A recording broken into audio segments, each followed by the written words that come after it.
Ladies and gentlemen, this is the main event of the evening. Presented by Carolina Lightweights. Come get with us. When the action begins in the studio, our referees for tonight's event are Elgato Azul and Carolina Real Streamers. For the viewers in attendance and Facebook and YouTube users around the world, this is the moment you've all been waiting for. Live from the Elgato Azul TV studio in Louisville, Texas, it's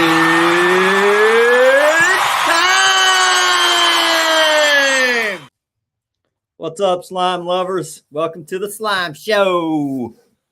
I'm your host, Chris, a.k.a. Elgato Azul. It's my boy over here, my partner in slime, Mr. Jamie Dunn. What's up? Carolina Lightweights. What's up, buddy? I'm doing good, buddy. How about you, brother? Doing great. I like those banners behind you. Looking good, buddy. Yes, sir. Yes, sir. We're trying something new, man. Looking real good. I like that graffiti one, that green, gray, and green, white, and black. Yeah. What are you going to be using those for? Oh, man, we got a surprise, man. We're going to keep that under wraps for a little bit longer. They make a heck of a backdrop, though. I love it. So tonight, guys, we're going to be talking about prepping for your trip, trying to eliminate all the little things that screw you up at the get-go. Everybody's done it. You get in a hurry and you don't do the prep work. You go to the lake and you can't even get on the water because something's not right. Or it takes you a while to get going because you have to fix stuff and patch things together. So before we get started, we'll run through here and say what's up to everybody that's in here. We got Rebecca and Jamie. I know those two. We got my boy Jeff Martin, my hometown boy. What's up, Jeff? We got Billy Beaver, got in a car wreck, totaled his boat, totaled his truck, but he's all right. So that's what's important. But good deal. Glad you're okay, Billy. Yeah. Could have been a lot worse, buddy. So we got Eagle Eyes Tienda. His son won Kid of the Week this past week. Congratulations, buddy. That was a cool picture, you guys. So we got Ronaldo Contreras. It said warming trend. Should I go shallow again? I would say yes. I don't ever remember February with a whole week of 70-degree temps. I think it was 73 today. So pretty much blows the winter pattern. Doesn't mean that it's over with. We'll probably still get a big cold front blows through that'll change everything again. But right now, it's not a winter pattern. I'd say it's a spring pattern. Time to go shallow. Yep. Facebook user, hello guys, welcome. We got Chaos. Sup guys? Welcome in, buddy. We got Jeff Gordon. Welcome in, partner. We got Jesse Campbell with Anglerholics. Let's go. Greatest show on tube. Slimiest show on the tube. I don't know if it's the greatest, but it's the slimiest. We got my boy Dimitri Lockett. He's supposed to come in town. He was supposed to fish with me after this cold front when we really smoked him, but his mama was in town and they had to leave early. Now he's coming back with this warming trend, and it ain't going to be the same, buddy. We got Billy Barb that says, let's go. We got Chuck Watkins. Chuck, love the package you sent me, buddy. I got it sitting here. I'm going to show it off here shortly. Chuck owns Bite Lights. He sent me some product. Really awesome. Excited to get that. So we got Chasing Fish says, hey, fellas. We got Richard Gadget Green. Good evening, all. We got Samantha Woodworth. Welcome in, Samantha. We got the Bullock Experience. Evening, everyone. What's We up, got buddy? Paul Story. Welcome in, Paul. We got Cookies Outdoor. That's Alex Doty. Welcome in, buddy. I like those posts you've been putting up. Those are pretty funny. I've been getting a kick out of those. You got my hometown boy, Ryan Smith. Welcome in, Ryan. I'm not sure where you fished this weekend. Looks like you did all right. I bet you fished up at Ray Bob. I know you weren't on Louisville.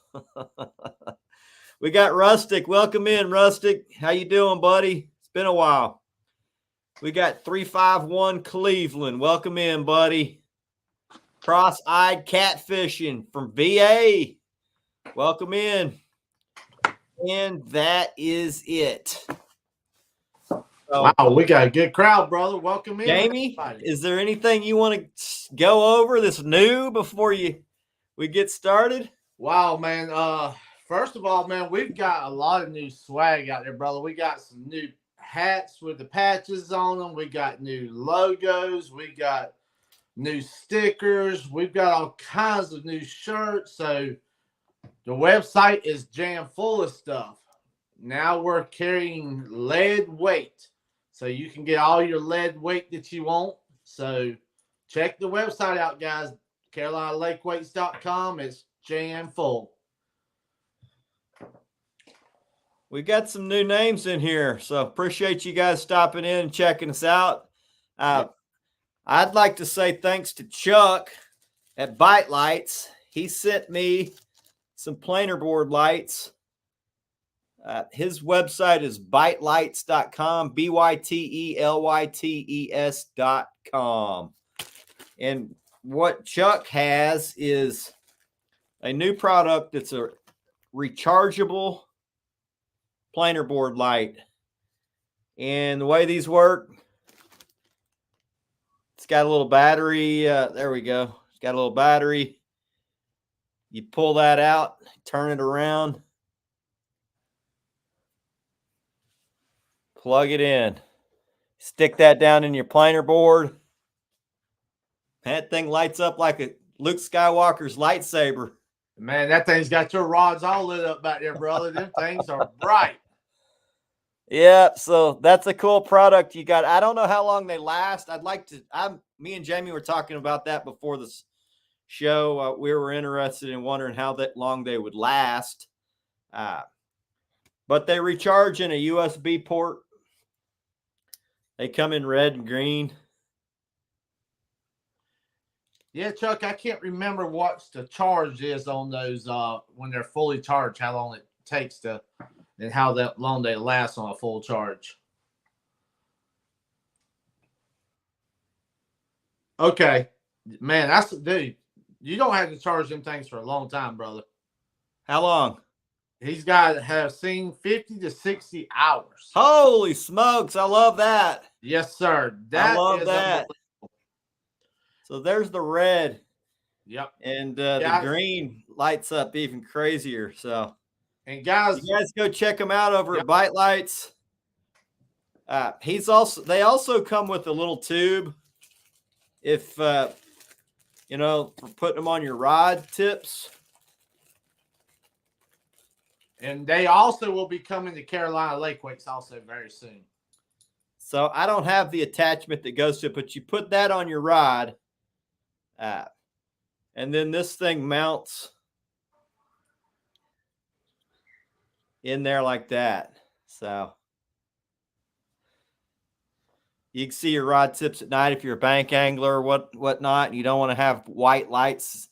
I can't stand to fish at night with white lights. So I use UV on my rods, and I had his old Bite Lights for my planer boards, but these are even better. So rechargeable. Yep. Appreciate you, Chuck. These are $15 for the ones with the charging port. And if you don't want the charging port, I think they're $12 for just a set of the lights.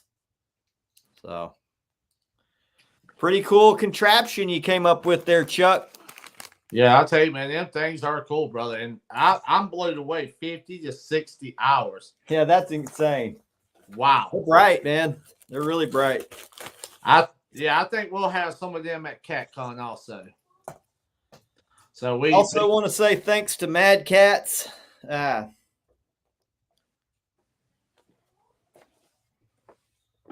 For getting me paid. Congratulations, y'all. And yeah, we won all these green rods and a couple of these orange ones back here too. So if you guys don't know, Mad Cats has a weekly big fish competition.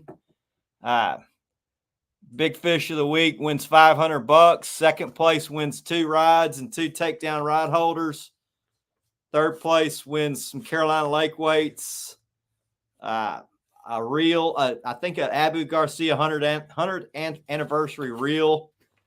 So go check them out, man. We've won a dozen rods and a couple $1,000 off of them. So pretty awesome. They paid for my fuel this past year. Also, I want to welcome in all of our people from TikTok coming over. So welcome all of them in over here. Yeah. That Ronaldo says that green is awesome. I agree, man. That thing's crazy bright. Yeah, it is. James says, wow, that's a long time. I agree. That's insane. 50 hours. How do they mount on your planer boards? Rustic. A lot of planer boards have a port already drilled in. That thing will just jam down into it. Yep. It's also got an attachment that you can drill out. Chuck said if your boards don't have a port, you basically take, I'll show you real quick. And Chris, while you get that out, also Chuck had, I believe, just put out videos showing that same thing also. Okay. Well, if I'd have been prepared, I could have dropped that link, but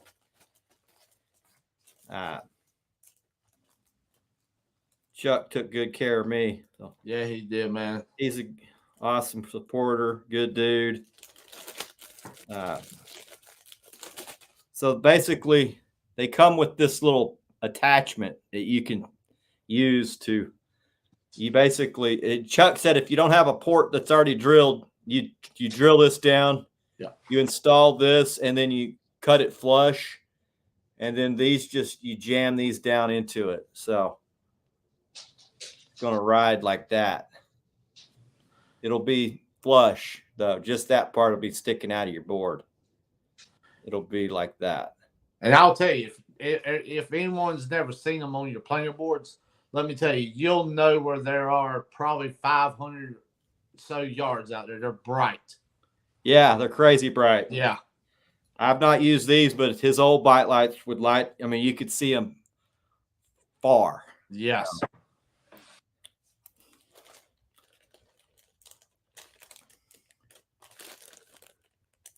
All right. Well, Jamie, when you're preparing for a trip, and let's say you're going to go to one of these tournaments to fish, what's the first thing you start doing, and when do you start doing it? Actually, I start about 2 weeks out from the tournament. Oh, man. Yeah. You're a prepper. I love to prep, man. First thing I do is I pull all of my rods in the house, and I go through each and every one of them. If the line looks like it's freighted, if the hook looks like it's starting to dull or anything, I change it out. I go through so much line. I probably change all my rods on all the line out probably every 2 months I'm putting new line on the rods. About every 2 months. I go through tons of line. That's the first thing I do. The second thing I do after we do the rods is I start looking at locations. What's the weather going to be? What's my game plan? So you go through your rods first. Yes. And then you start getting on what? Navionics? Navionics. You start getting on your weather app? Yep. So you're looking at weather first, and then you decide, okay, you know what the weather is. Kind of got an idea where the fish probably have been. Yep. Start looking at where you think they're going to be going. Yeah, that's when I see the wind. First of all, the wind's going to tell me where I'm going to go on the lake, what I'm going to do, where I'm going to fish. Certain parts of the lake, You're welcome. You're welcome. Second of all, once I find out where I'm going to fish, then I start prepping for that area. I start laying out a grid. How I'm going to run my lines, and everything. How's it going, buddy? So, yep, the weather is the second biggest thing in figuring out how I'm going to fish it. The weather. I'm pretty much the same. The first thing I'll start doing, but I don't generally look 2 weeks out. But let's say for this weekend, I started looking at the weather when I got home from my last trip. Yep. I mean, I'm thinking, okay, what's next weekend supposed to do? And I looked, I'm like 70-degree temps all week. Damn it. That's going to blow my freaking pattern out of the water. That just throws a loop in the whole game plan sometimes. Yeah, I heard the water was 56 today. It was 40 when I fished. It was 40 degrees when I fished on Sunday. It was 56 today, Wednesday, wow. 3 days later. That's amazing how fast that happens. 16-degree temperature change. Going to change a lot of stuff on a fishery. I looked at the extended forecast, which isn't worth 2 cents. It's supposed to have another big polar front here in, I think middle of February. So we'll see if that, I don't know how they can't tell what weather's going to be in 3 days. How are they going to tell you what it's going to be like in 3 weeks? Well, when I prep out for, 2 weeks ahead of time, it's every day because, it's going to change. It's going to change regardless. The days of the rain's either going to get further out or it's going to diminish. So each and every day I'm watching it. Yeah. Basically 2 days, the day before, that's when you finally set, your A, B, C, and D game plan in place. Yeah. That's exactly that's pretty much how I do it. Even when I fish fisheries I know. Now this time of year I travel every trip. Yeah. I don't know where I'm going to fish this weekend, but it's probably not going to be my home lake. Maybe it will. I don't know. When I go look for bait on my lake, I'm going to look for fish while I'm there. And if I mark a bunch of big fish, then I'll just stay there and fish. But most likely I'll travel fish. And, that's the way I do it too. I look at the weather earliest, and then I start looking at my navionics on where I'm going to think they'll be. Yep. So that's what I do is I check my rigs. I go through all my rigs, make sure the line's not nicked, make sure my leaders aren't nicked, make sure that my hook points are sharp. If they're not, I'll run a file over them. If they're bent, I'll run a file over them. If I need a new rig, I'll tie a new rig. Yep. I used to make sure I had a bunch of backup rigs. I don't even do that anymore because it's rare I even lose a rig. So I'm not, used to I would carry 10 rigs with me because there'd be days I'd lose 8 rigs and you lose 8 rigs on the water and you're retying. Start talking yourself into going home. Yeah, fast. So carry rigs if you're in snaggy water. If I'm going to lakes that I'm not real sure, and I think I might have to go fish areas I'm not familiar with, I'll bring more rigs because I know I tend to, if I can't find the fish I want, I get up in some nastier, thicker stuff, which you're going to break off more. So that's it. And I guess my third thing I do, Chris, is I go and check out my boat trailer because we constantly on the highway, man. I mean, we're traveling 2, 3 hours, 4 hours, 6 hours away, depending on where we're going. So, if the bearings ain't got grease, man, them things are going to dry up and you know what happens. Yeah, that's for sure. And you don't want to be traveling on a road trip and look back in your rear view mirror and your tires smoking and on fire because I've done it. It is not cool, man. Especially when bearings seize up, you're in trouble. Yeah, especially when you're leaving out in 1, 2 o'clock in the morning. It's middle of the night, and you never can tell, brother. That makes for a long morning. Chuck says, shoot, they can't tell tomorrow what the weather is going to be. Ain't that the truth, Chuck? I can't remember the last time they got the wind forecast right. The day before. They tell me it's the wind's going to be this. I go out on the lake. I got all this game plan, my lines that I'm going to, look to see if there's fish to drag them. I get out there and the wind's completely different. And I got to just figure out all new line where, first you got to find the fish, but then you got to figure out, is this a driftable line? Is this even going to be worth, dragging? So weather, man, I don't even. I say they get paid to just guess at it anymore. Might as well flip a coin. Next thing I look to do is I start making sure my battery's charged, plugged in. I check my trolling motor remote battery. I make sure that thing's plugged in.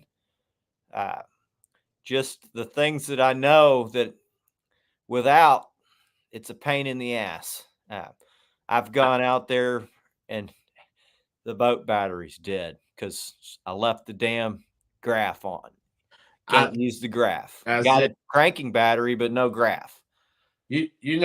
Forrest, going back to your mode control for your trolling motor, I have learned the hard way several times. It's such a small thing, but such a big item during tournament day. Yeah, no doubt. So one thing I did is I downloaded the app, put that on my phone. I have iPilot Link. I can run it through my graph, which I prefer not to do that, but because I've gone out there and not had a trolling motor, and that sucks. Getting bait sucks. Trying to drag without a trolling motor sucks. So yet how important that trolling motor is till you don't have it. That's for sure. It's like just going out there, and especially if your trolling motor battery, or you're not trolling motor battery, but your remote control battery is dead, then the only thing left to do is hope and pray that you've got some wind to just throw out drift so I can make a day of it. Rebecca says she's prepping for the weekend fishing trip, and she got Jamie a few bags of chips and water. Well, you got off easy because I got he's 8 now. I got an 8-year-old tornado that freaking goes through so many snacks. He goes through snacks like he's, the concession stand at the ballpark. I mean, the kid is he can produce more trash in one fishing trip than an army. I've seen the snacks y'all have on the boat, brother.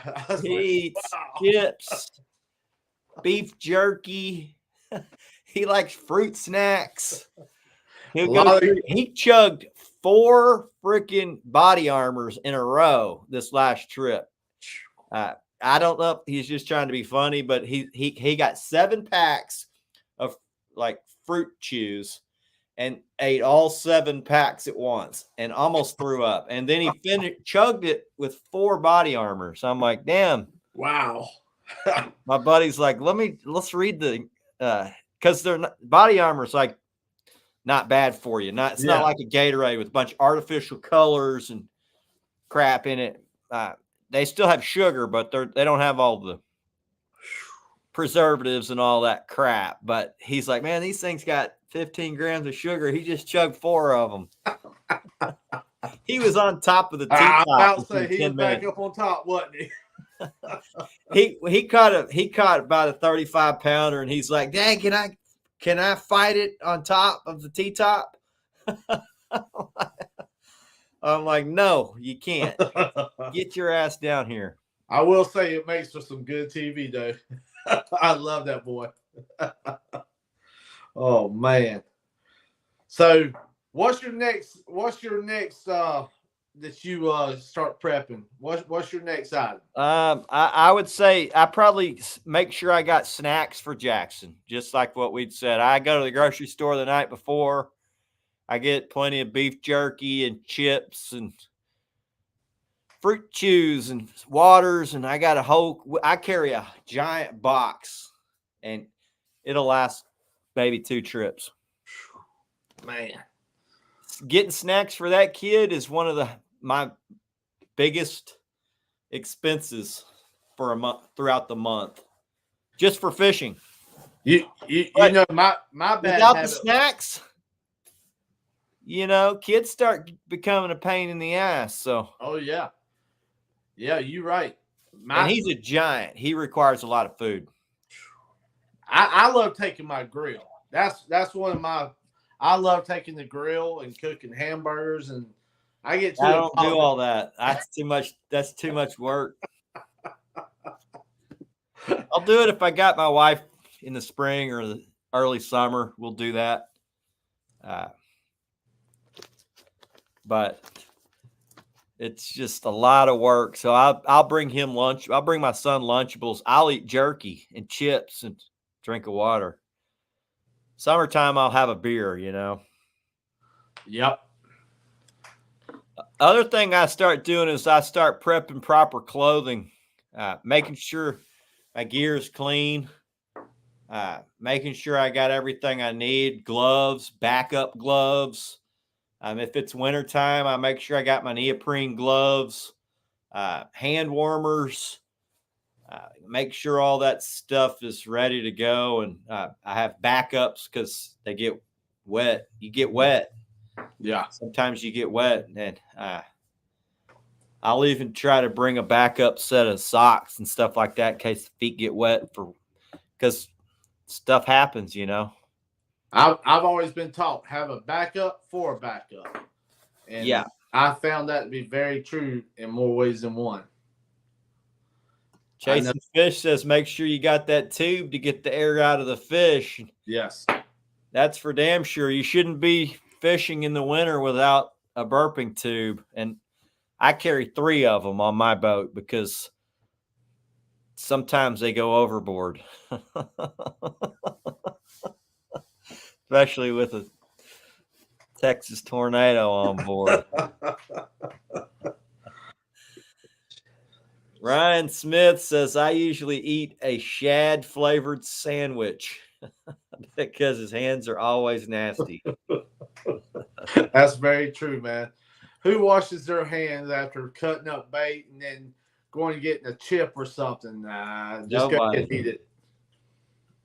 Wash my hands when I get home that night after they're right. bloody and scraped up. I've actually learned when I get done fishing, I get alcohol and pour it just because if you don't, if you catch a lot of big fish like we do, and a lot of guys in here do, they're not healed by the next weekend if you let them get infected. My hands are always banged up in the winter for fish biting. 20 and 30 pounders bite the crap out of you. Those things are aggressive. I got a dog. They're in a constant state of healing.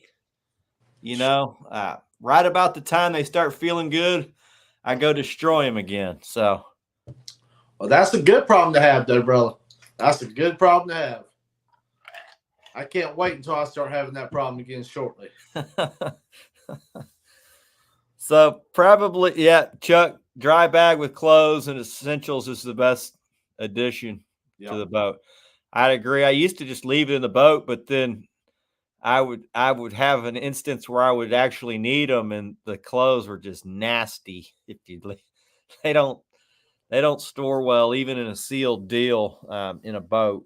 So I bring them with me. I take them out of the boat each trip. I make sure I got a blanket for my son because in the morning he's under the blanket. If not, he is miserable. Little kids get cold. He'll end up taking a glove off and losing it. And then his hand's cold and he's complaining. I can't stand complaining on the boat. So I've learned over time how to eliminate, just make sure I got what he needs to be comfortable. And I do the same for anybody that's on my boat. I make sure if I got a new guy coming, I'll bring extra gear because too many people have come out there and they thought they were prepared. They weren't. They didn't wear clothes that could break the wind, and they thought they were going to be warm, and then the wind blows through all their clothes. They're frozen on the way to the first hole, and they're ruined. You're ruined. Yep. Once you get frozen, you're ruined. I've always said invest in a good wind suit, rain suit, all in one that's going to keep you dry. I mean, invest that little bit, to get one. Because if you don't, you're going to wish you had it. Yeah. Yeah. So yep. Richard Green said, who wears a diaper? Not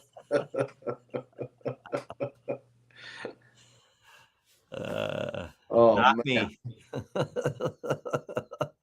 Yeah. I've been known to piss in the lake. Yeah, trash bags are a real good essential to have on a boat. That's for sure. Yeah. We also carry I carry a bag that's made for collecting trash in your boat. It's got a top that closes and a bottom that closes. It's like mesh, and it's got a top. You stuff your trash in. It's got one of those loop elastic deals I put to my T-top, and we just stuff trash in there. It's kind of doesn't blow in the wind. It's pretty cool contraption for if you got a boat that has a trash producer like Action Jackson. If you don't, you're littering the lake. It's like every time we make a move, it's like pick up your trash. Pick up your trash. We don't trash this lake out. I'll tell you, I have used a trash bag not only for trash, but until I invested in this year, I just got me a good rain suit, Gore-Tex suit, and all. Oh yeah. I used when it rained, I would take a trash bag and put it over me, cut my arms out of it, and use it for a rain suit before because I did not have the proper stuff on the boat. What's Sorry, up, guys. Whoops. But yeah, trash bag has come in very handy for a lot of things. Yeah, I agree. You need the trash bag for a lot even if you get, you need it for a rain. Forgot your raincoat. You can use that for a raincoat if you need it.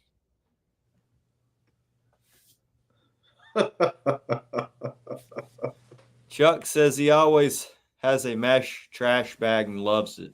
Yeah, I agree. And you can strap them to something so they're not blowing around. So my buddies that come on their boat, they're like, what is that? I'm like, it's a trash bag. They're like, holy crap, I had no idea. Go on Amazon, look for a boat trash bag. They're pretty cool. Yep. Next, I do the boat check. We already talked about making sure everything's greased, but I make sure I got air in the tires. I make sure the batteries are charged. I make sure I'm fueled up. I've had friends get out there and they're like, man, I'm almost out of gas. I'm like, I've actually done that. Like, thought I would have enough on a regular fishing trip. Thought I would have enough gas. Get pulled back in. Oh shit. Well, you got to learn some way, That's right. Because every time now, even if I didn't use the motor, but 2 hours on the last trip, I stop, I fill it up.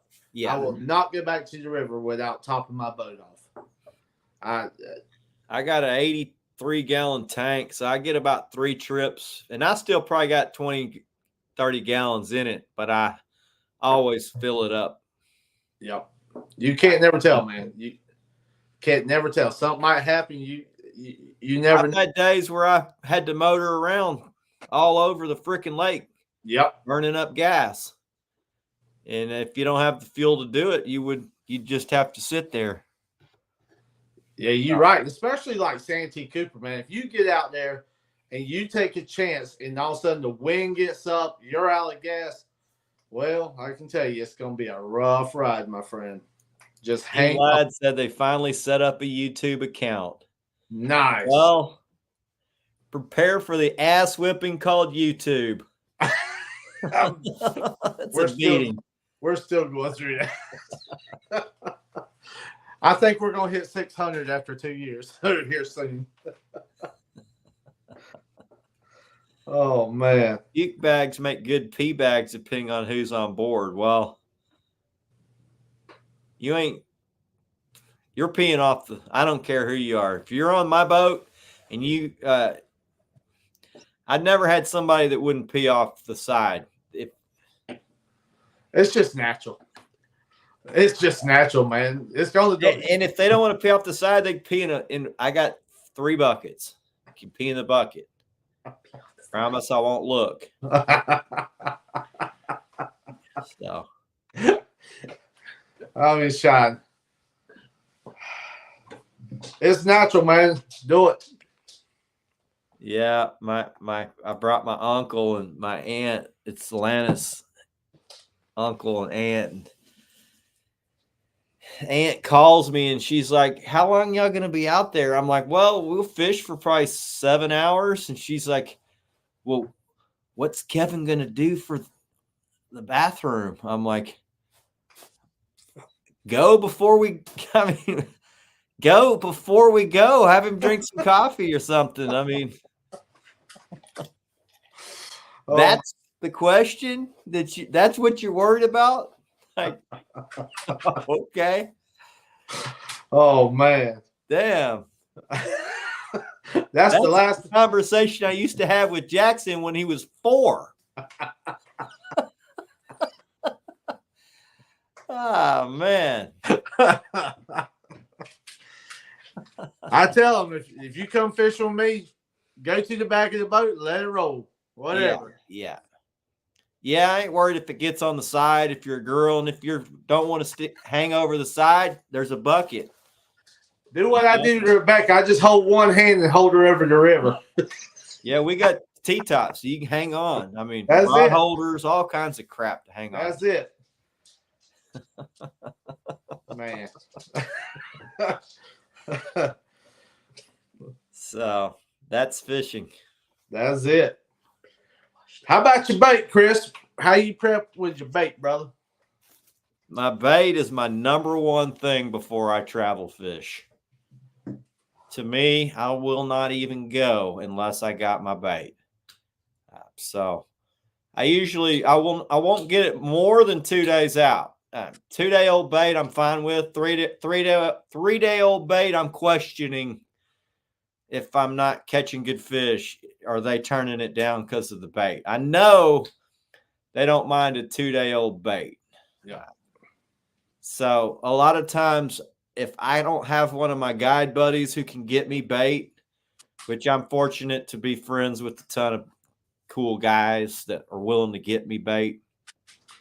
But if they won't get me bait, then I'll go the night before I fish. I give myself at least 2 hours to get bait. I've had times where it took me almost 3 hours to get bait. So I don't want to do that on a travel trip. First 3 hours I'm there catching bait. I suggest if you're going to go fishing, travel fishing, spend the time, go get the bait or use your buddies. Call in call your buddies and ask them if they'll get it if they're on the water. I got a huge network of anglers that I'm friends with that we all help each other, and it pays to have good friends. Yeah. My buddy's like, where are you going to get bait? And I mean, every week, you got bait? You got bait? I'm like, I'm going to call one of my guide buddies. They're working today. They can go get bait in 5 minutes. I mean, they can have it, and then I just go pick it up. It saves me 3 hours of putting in and going. It's like, and then in return, I take care of them best I can. So. Well, let me ask you this. How many times have you ever left a bait in the back of your truck in the cooler and forget to put it on the boat? All the time. You know what I did the other 2 trips ago, which made me real nervous, is it got, it was during the polar front, and it was 20 degrees. And I'm thinking, well, if I leave my bait in the boat, it's gonna freeze. I've gone to the lake and my bait was frozen. I'm like, damn it. I know fish don't like frozen bait as much as fresh bait. So I took the bait in to this room and I turned the light on. I didn't realize I had the heater on. And I left the light on thinking, okay, it'll stay cool, but not freeze. I won't come in the next day. It was like 75 degrees in here. I'm like, damn it, my bait. So I fished with it. It still worked. Thank God it was still good. But yeah, I I've done that. And when I'm done fishing, I've left it in the boat so many times. Yeah. I took my boat in today to get the trolling motor worked on from Boskin at Fish On Marine Electronics. He's like, come up, bring your boat up here. I'll do all the maintenance and everything you need done on it. He just, okay, thanks. I'll be up there in 5 minutes. Took the boat up there, dropped it off, and he's like, what's that smell? I'm like, damn, that's my bait cooler. That's from Sunday. In the summertime, you see the flies around the boat. You know the reason why. Brandon Ladd, he smoked him yesterday. It's 725 pounds of big fish. So yes, congratulations. I was like, damn, son, that's like Texas in February. Well, not gonna be this February. We Looks got like they had 75-degree temps. It's gonna kick our butts. Yeah, them boys had a good time. That's for sure, man. They caught some nice fish. Rebecca says, LOL, that's my bait cooler. Bait cooler. Yeah, my bait cooler's rancid. Yeah, I always think, man, I'm gonna go put bait in this thing. Is it gonna ruin my? Are these fish gonna be like, what is wrong with this freaking bait?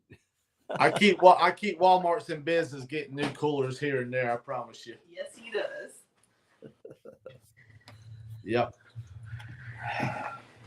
Just got to have a different cooler. Yeah, I get a new bait cooler every year.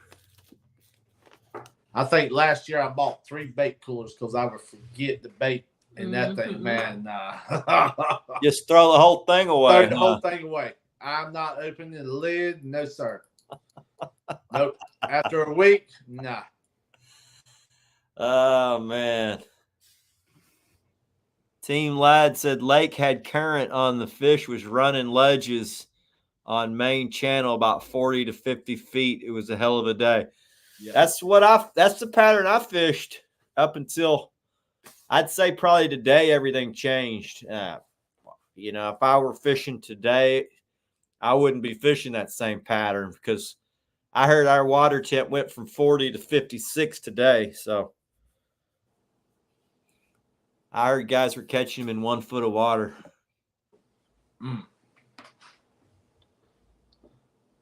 Wife always talks crap to me about how many coolers I go through.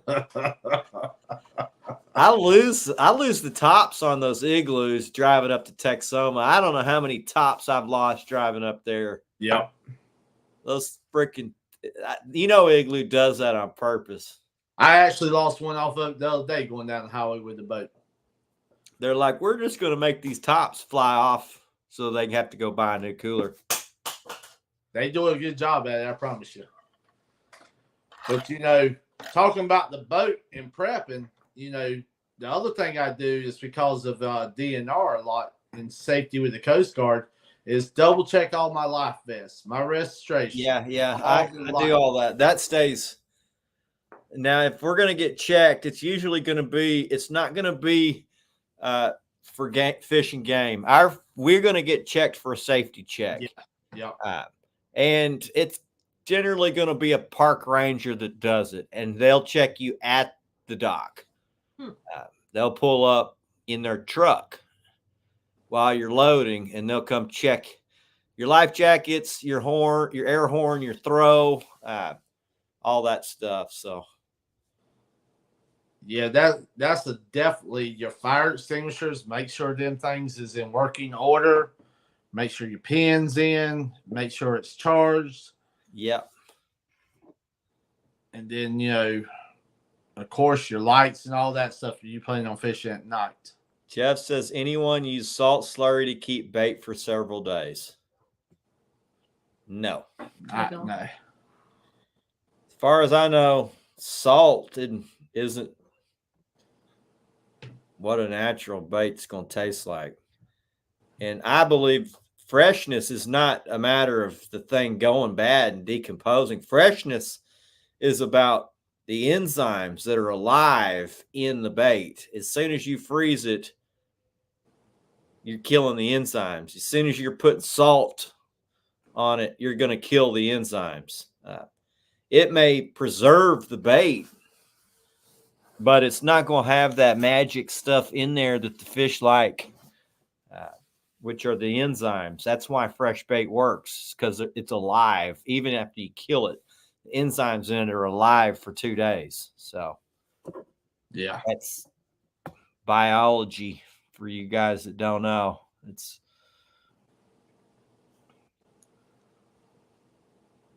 so. And yeah, Lad says he doesn't want to flash freeze anything. I won't ever use frozen bait. I never in all my years will I use frozen bait. I think I've probably used frozen bait one time 30 years ago.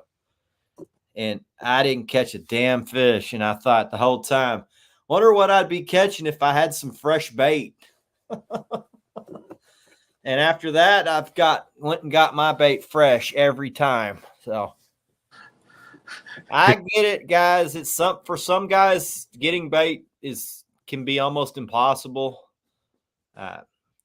But to me, you got to be able to get the bait, even on the hardest, worst days.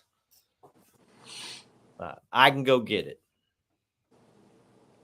So he said, "Yeah, I flunked science." Flunk science, yeah. Well, there's a lot of science that goes into catching catfish. It's I always say catching catfish is a science. At this stage in my fishing career, it's almost like a checklist in my mind to find bait, to find fish. It's almost an exact science. It used to be a guessing game. It's no longer a guessing game for me. Pretty much know where they're going to be, what they're going to be doing, the areas they like to be going to. Yeah, so, Richard, hire and pay the neighborhood kids to catch. You right. That's a great thing to do, Richard. I have done that, brother. My guide buddies used to do the same thing. They would get the kids at the fishing barge to catch their bait. Yeah. And I don't remember 25 cents a piece or something for bluegill or perch or whatever to catch them for flatheads and blues. So I can tell you there's been a lot of posted and private ponds that bait has been called out of. I used to have my neighbor has a pond stocked with bluegill, and I used to just go throw my net one time and then I could go fish. But he moved. That connection dried up. Yeah. Getting fresh bait from the bank is extremely difficult. I get that. All I can tell you is there are ways around it. If you go at night, the night before, get you a green light, set it up on a deep water dock, sit there for 15 minutes, wait for the bait to come in, throw your net, you got it. That's what I did for a long time when I wanted to have bait the night before I would go fishing. Mm-hmm. I'd go to the marina. I had a buddy that's like, yeah, you come in, I'll give you a key and you get in. I'd go to the marina, I'd go in there, set my green light up, sit there for 15 minutes, throw my net, I'd have bait. So I used to use a couple bug lights. Set them Yeah, over yeah. water. Even a white Yeah. light. A Yeah. white light will do it. You don't even need the green light. If there's a floodlight at the marina, you can throw under the floodlight. Yeah. And you're going to lose some nets doing it, but if you find the clear spots under which lights are clear, then you'll know over time, okay, I can throw here. Yeah. And not lose my damn net. Yeah, that's aggravating. And there's always bait at the marina at night.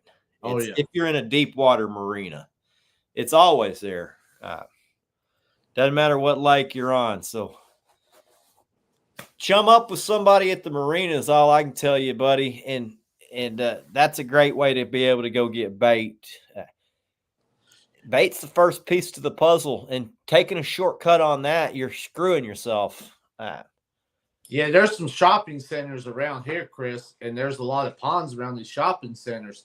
And, they got a lot of light and stuff. And after the shopping centers close, if you know the security guard real good, you're allowed to go in there and throw a net or catch you some live bait that way also. Yeah. Yeah, bluegill work. That's it. That's it. Catfish. Caught a gazillion big fish off of them in the summer. Caught a million eaters off of them. I've had days where they work better than shad. Shad. A lot of guys say shad. Trust me, guys. Shad ain't the end all be all. I have a ton of days where I got other baits that outfish shad. We caught the 2 lake records off drum. My buddies were like, "Drum don't ever catch fish." I'm like, yeah, it does. You just got to use it when they're wanting it. They don't always want it, but in the wintertime, adolescent drum group up. Big fish love them. That's it.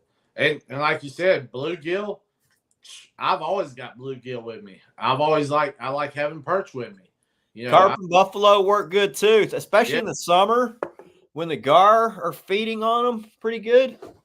That's a great bait to use. Catfish follow those in early fall too. I'd say that's a great bait to use. Some guys like it in the winter. I tend to use different fish in the winter, but carp and buffalo, I've got buddies that they prefer that over anything, and they hammer them on it all year. So Chuck, bluegill, being down from where we are here, I swear, I love it. I've got it on the boat every time I go. Plain and simple. I use a lot of bluegill, and I used to use more bluegill than anything. I believe in a lot of these turbid lakes that have muddy, that are muddy. There's timber in them. There's a lot of bluegill, and catfish are eating on those damn things because it's a good food source. They're pretty easy to get because they move up and down on that timber. They move up and down. You can see them. My buddy's like, "Look at this live scope. Watch this." And we're looking at these bluegill, and these catfish are just underneath them, and they start moving up on that stump, and they're just like, I'm like, holy crap. And I tell you, it's pretty cool. Even with the live bluegill, I'm always using American eel also. When I'm going to the river and stuff, I've always got American eel with me. I love that bait cut up in chunks also. Sean, Banking Cat says the bridge at Durgeon has been holding some shad. And, bridges always hold, not always, bridges usually hold shad. They usually hold all fish. It's like an artificial reef. It's like a big tree sitting there. And fish just love that stuff. They like to there's ambush points on it because the light, the way it shines, there's a dark spot. There's a dark spot. There's a bright spot. And they like to sit right there on that dark spot where that light spot is, right next to that bridge column.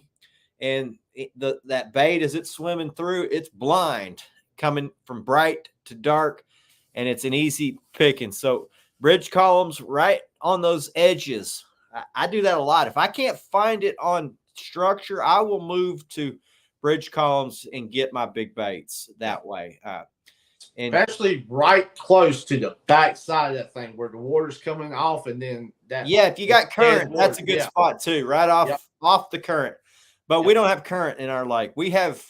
I use it where the shadow is, and I'll throw right there. My net's straddling right where the shadow and the light's over on this side, shadows on this side. I drop it right on the corner and just put my net right there. It's a highly effective way of getting big baits. So if you guys, I try to teach my buddy Jeff that. He struggles with bait a lot. And I was like, give me 10 minutes and I'll get you some. He's like, I've been out here throwing for 2 hours. I'm like, I'll be right back.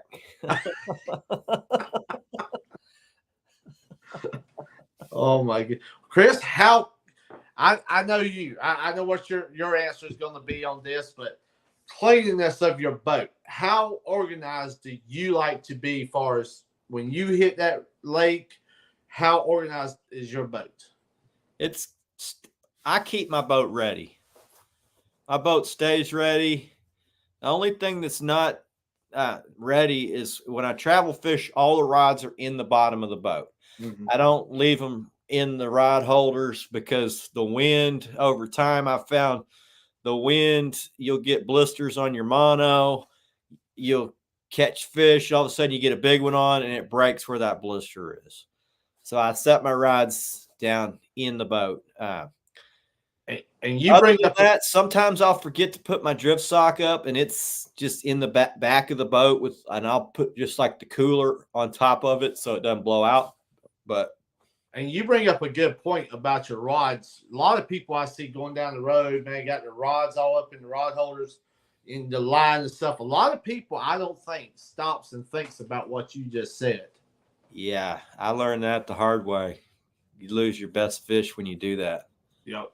It's fine for 20s and 30s, but you get a 50, 60 on there, they'll break it almost every time. If it's been that wind's just blowing like that and you're going 60 miles to your fishery, by the time you get there, it's abraded or blistered right there. Mm-hmm.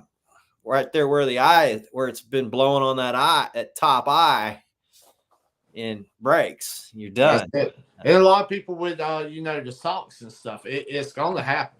That wind's going right through them socks and everything. So yeah. Jeff says bridges are highly effective for losing nets too. Jeff, it's been a long time since I lost a net on the bridge, but I know my home fishery. I know which columns because I used certain columns. Columns I use are clear. I know that I can throw on those columns and not lose my nets. When you start just going, when you start struggling to get bait and you just start like, I'm just going to go and look for it and throw, that's when you're going to lose. That's when you're going to lose your nets. I have a game plan when I go get bait. I don't just start looking around for bait. I know where bait generally likes to be. It likes to be on structure. And I got different depths of structure that I go look for it. If it's not here, I go here. If it's not there, I go there. If it's not there, I go to the bridge. And I've never not gotten it that way. So, yeah, you're right, Jeff. I know getting bait's a pain in the ass, Jeff, but it's part of the game. So just embrace it and figure it out. And the faster you get that part figured out, the less time consuming it is when you need to go get it. So, there's always going to be that one day out of the year where you're like, damn it, it took me 3 hours to get what I needed. But that's the way it goes sometimes, man. That's it. Some guys will just say, screw it, I'm going and fishing with what I got. And I tend to be the guy that spends more time getting what I need. I Well, won't go until I got what I need. well, when you got what you need, I believe that's going to help you be even better. You know, more prepped and stuff. So, and yeah, Jeff, depending on what rigs you got, you know, you're going down the road, inline rails and different stuff. You know, sitting there twisting. I mean, yeah, you're definitely taking a chance. Bacon Cat said Tawakoni ate my net Monday night and evaporated it by the jet ski ramps. And if you're, you know, a lot of guys throw for bait shallow. I've just over time, I've stopped doing that. I get my bait usually mid depth because I throw on structure and I know what structure's clear. And that's the reason why I started doing it that way is so, because I would, before, when I used to get bait like Jeff, I go through a dozen nets a year. I'm not even kidding. A dozen nets every year getting bait. It's became just pain in the ass. It's expensive. I'd go up in the creeks to get it. I'd go up in the backs of coves to get it. When you go shallow, there's too much crap to lose your nets. And I started learning from some other guys that were just getting it a different way. And I'm like, man, I want to figure out how to do it that way. They just go throw the net 3-4 times and then go fish. So that's what I've done. Takes a lot of time finding all those good bait spots and stuff. One of my best ones, I've told 10 different guys and it's cleaned out, but I got other ones I go to now, and I ain't telling them. They can find their own bait holes. I showed them how to do it. Now they're gonna have to figure it out. So most of those bait holes I showed them, there's 10 guys on them. They're cleaned out. You can destroy a bait hole, guys. So you wear the same hole out, it's destroyed. Especially if you day in, day out, especially on that. What's up, buddy? Welcome in. Buddy?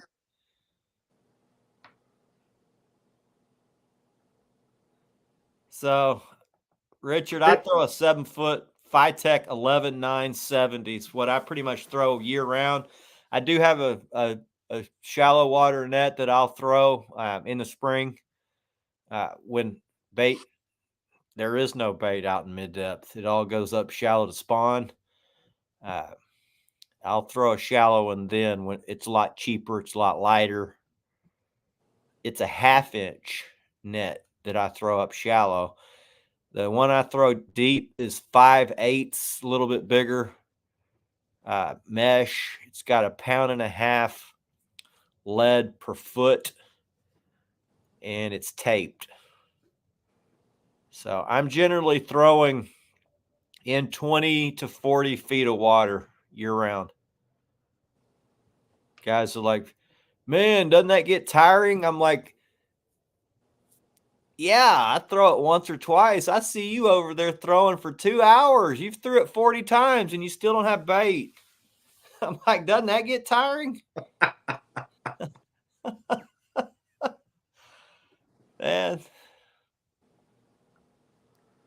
So y'all have a limit on the size limit on your 7 foot's all we can throw. Unless you're on Texoma, you can throw, I think, an 8-foot up there. You know, that brings, I think I need to check in on that. I don't know if we have one here or not. Some places do, some places don't. Texas does. I've never been checked.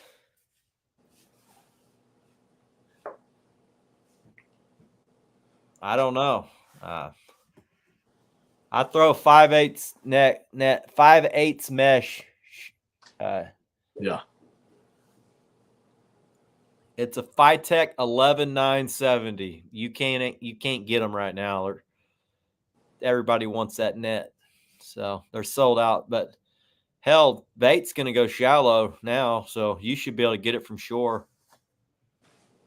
Water's 56 up shallow. It'll be, hell, it could be 70 degrees by the end of the week up shallow. It's amazing. I'll tell you something else I did too, Chris. I know you got a boat. You really don't have to worry about it. But my Sea Arc Pro Cap, I ordered a set of wave records for the back because of my transom cuts down so low. A set of what? They're called wave record. Oh, okay, so it's like a guard that blocks the waves. Yep. That's another. I've seen those on guys with Sea Arcs, especially here in Texas. We got big waves, big water. Yeah, and guys get pushed off the lake pretty easy without those. Yeah, that's another. Like I said a while back when I talked with you, we were in a tournament, about lost the boat down in Santee.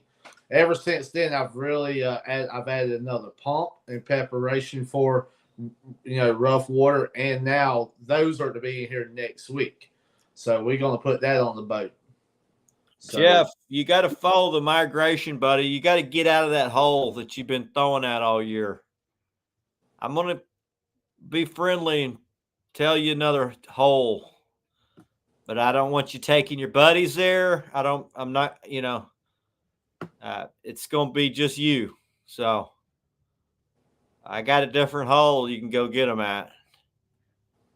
It's just, it's not close to where you're fishing right now, but it beats throwing a net for 2 hours or catching 100 baby catfish. It's about to go shallow, so you go get it in that first cove out of the cut, probably. Yeah, Chuck. Cat says we throw Walmart nets. I threw those for 25 years.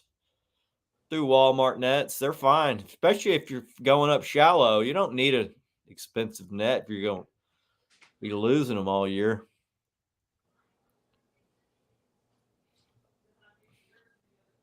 Yeah. Looks like his power pole will be getting some use this week. Man, that breaks my heart that I got to go shallow, man.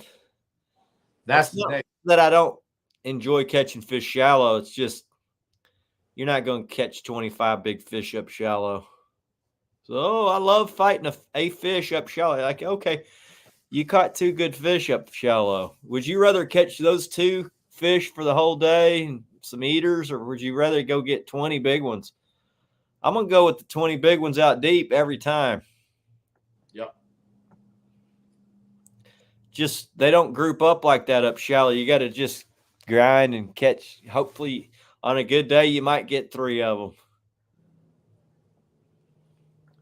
On a bad day, you're catching eaters, just eaters. It's like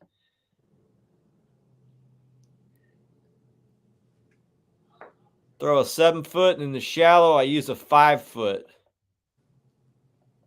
Yeah, I used to use the 6-foot, and now I just throw the 7, shallow or deep. Yeah, my son's now got soccer on Sundays, basketball games on Saturdays. I don't know where that leaves my fishing.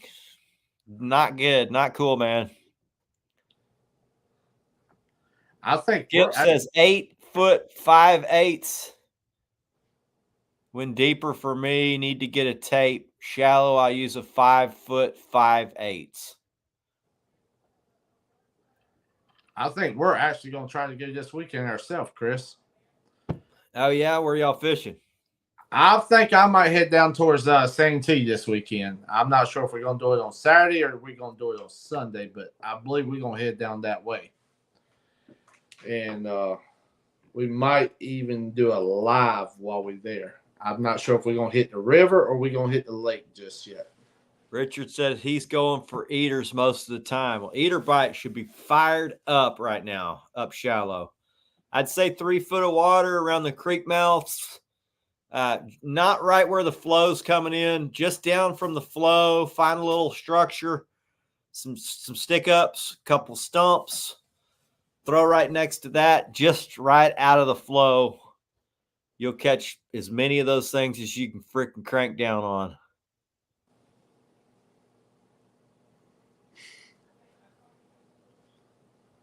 Chuck says, "Oh yeah, give me the big ones always." Yeah, Yeah. I agree, Chuck. I'd rather catch 1 or 2 big ones than 30 or 40 little ones. I enjoy catching little ones because that's all. I mean, in the summer here in Texas, that's pretty much all we can get. Our big fish pretty much leave the lake, but And Chris, I believe the final preparation, man. How about your truck? What you keep in your truck for as prep wise while you travel fishing? what do I do? What do I what? What you keep for as spare in your truck? I know myself. Oh, I keep spare a tire. toolbox, spare clothes in case I need to go back to the boat. If I get wet and then I get back to the boat, I need to change. Yeah. I know I got a whole box of snacks in the boat, but I also keep a few in the truck for when we get out of the boat. There My you go. son's always like, "Can we go to the corner store?" I'm like, "Corner store is right back there in the back of the truck." I know I'm real. Rebecca tells me I'm like a prepper, but I like having a little jack in my truck, with grease and spare tire and stuff like that. I always love having that stuff with me when I'm traveling. Thank you. Kat said there were some guys that had way too much sandies off the T-Walk the other night. I mean, they had at least 60. Well, sandies are so prolific in our Texas lakes. They are there's way more of them than there are big gizzard shad. Big gizzard shad are supposed to be the bait fish, but there's actually way more sand bass. In every lake I fish, there's just so many sand bass. It's crazy. They're way easier to find. So I don't think guys keeping 60 sand bass not gonna have any effect on any of these lakes. There's a gazillion white bass. Do y'all have a limit on stuff like that, Chris? They do. There's a limit. I think it's 25 over 10. I don't know the length, 10 or 12 inches. Nice. Doesn't bother. I don't care. As long as you don't keep big trophy fish, I don't care about any other regulation. I don't care if you keep guys that keep big bass. I don't care. Those things are easily replenished in a lake. They're on every stretch of shoreline. I don't, to me, it doesn't, that catfish are apex predators. They should be treated a little differently. Now, like alligator gar, I don't fish for them that often, but I do feel the same way. I think guys should respect those 70-year-old fish. Oh, yeah, for sure. I don't think those should be just slayed and destroyed. Yeah.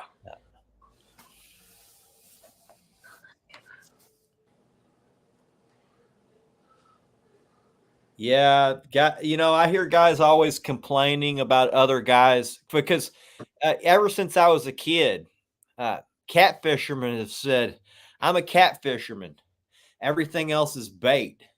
And I realize that's somewhat of a joke, but it's also, I mean, there's this little bit of truth to it. Catfish eat everything. They're not picky. They will eat any fish in the lake they can fit in their mouth. Yeah. So, I mean, is it okay that the guy goes on a guided trip and keeps 5 gallons of fillets, and the end of the year, his wife, they're going to clean out the freezer, and they're like, "Hey, honey, we got this 5 gallons of fish. Should we cook it?" And they're like, "Oh, it's freezer burn. Just throw that crap out." So is that okay? And what's weird is in Texas, you're allowed to keep the fish and use them for fertilizer in your garden, but you can't use them for bait. Now, so some guy that tells another guy, "Oh, how dare you use that for bait?" Well, I can go use it for fertilizers. That's okay with you? That's stupid. That's a dumb rule. I don't know what the rules are for. I know when I go up to Texoma, we can use whatever we catch legally. If you want to use catfish for bait, you can. If you want to use, striper, sand bass, black bass, you can use it all as long as you, catch them legally. And I just have a respect for a fish that takes that long to get big. A crappie, a big crappie is replaced after 3 or 4 years. I mean, they don't live long. They won't allow us to use it here. We can't use that. So bass, we can't use that here. Yeah, we're not supposed to either. But the same guy that's telling you that's wrong that you're doing that is the same guy that sped his way to the lake, and he's pissed over there when there's a boat in eyesight of him, which is illegal. You're not supposed to piss in the lake if somebody can see you pissing in the lake. Yeah. And generally there's, somebody is in eyesight of you and they're like, look at that guy pissing in. I've seen it a gazillion freaking times, so they're okay with that. But, where do you draw the line? I don't give a crap what guys do. Yeah. The only part that I don't like is when you infringe on what I love. If you're killing what I love, I got a problem with that. Yeah. That's basically it. So, I wish they would even get around here. I wish they would, they have come up with some limits and size limits, but I wish they would even get any stricter. I feel, they need to get a lot stricter on this stuff. They really do, because now you got more cat fishermen than there ever has before. So, you got a lot of guides and stuff out there, taking pictures with all these fish in a 150-gallon, cooler, and it's filled up. You can't close the lid on them. So, yeah, Vince says that's his joke. That's his joke that he tells. The fish you fish is bait for the fish I fish for. That's it. When we had a guy on that caught, let's see what, I think he caught, was it North Carolina state record? He caught the North Carolina. Well, Jamie, you remember what episode that was? Well, anyway, in the thumbnail I made, it said, "My fish eats your fish for breakfast," and it had like a 10-pound black bass that I had superimposed in this guy's state record fish. That's true. So that's true. Catch it with a rod. Yeah. Chuck, a lot of states you can use anything. And what I don't understand is if you caught it, it should be your fish to use however you want. I mean, I get the rule of not allowing you to use them in the cast net or whatnot, but if you catch it legally, and I'm allowed to take it home and use it for fertilizer or to eat it, why can't I cut it up and feed the fish in the lake? It seemed like that's an even better thing. Yep. So. Yeah, Chuck, you're right, man. I wish they would really crack down and have more regulations on as far as catfishing. I really would. I do too. They've destroyed our best fishery. It's really sad. I had a guy a couple of days ago that asked us, "What's some good?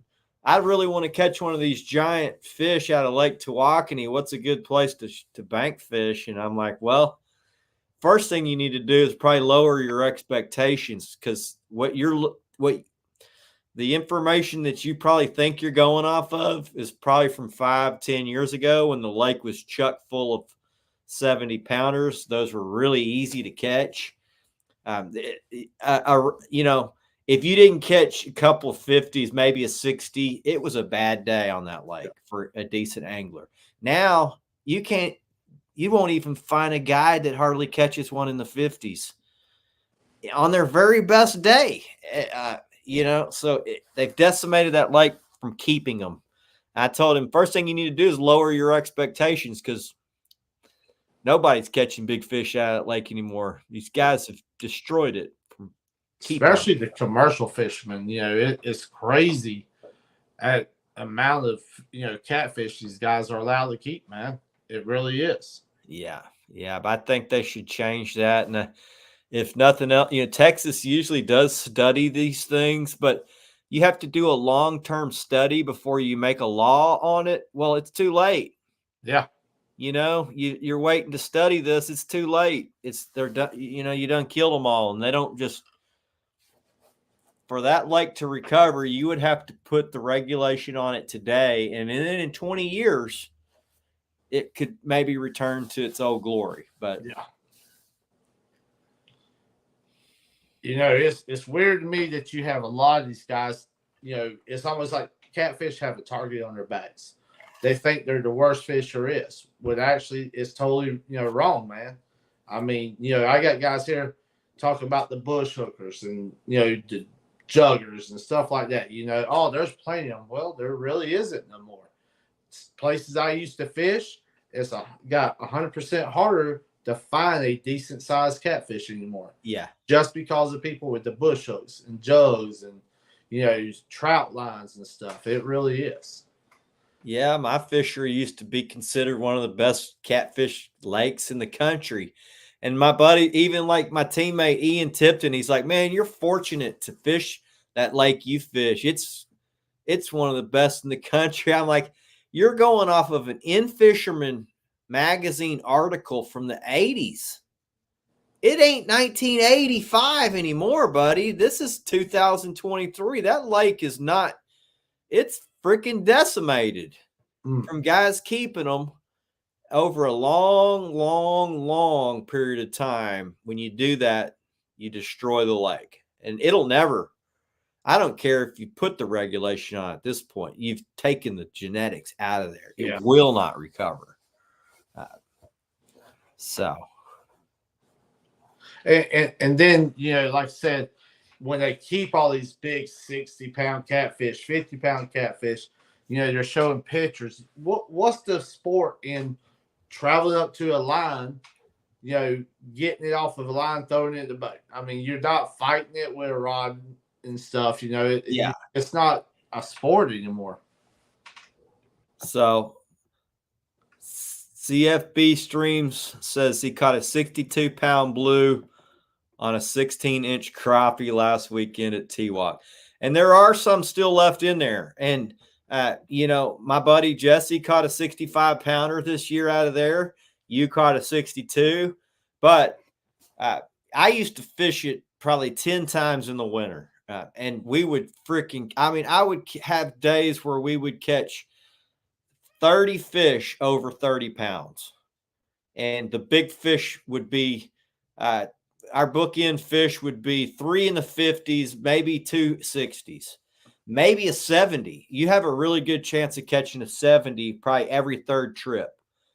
Now you can go look at the guides who fish it every day. On their best day of the year, they caught 250s. They're fishing every day. They caught 250s, maybe one in the 60s. No 70s are caught out of there anymore. If there it is, it's one caught out of there. And then the day was maybe 5 good fish. And I realized for a lot of guys are like, well, 5 fish over 30, that's an awesome day. Not when you're talking about what that lake used to be, where you would catch 10 40s, 3 50s, 2 60s, and then 12 30s on a good day. And it's just been destroyed. So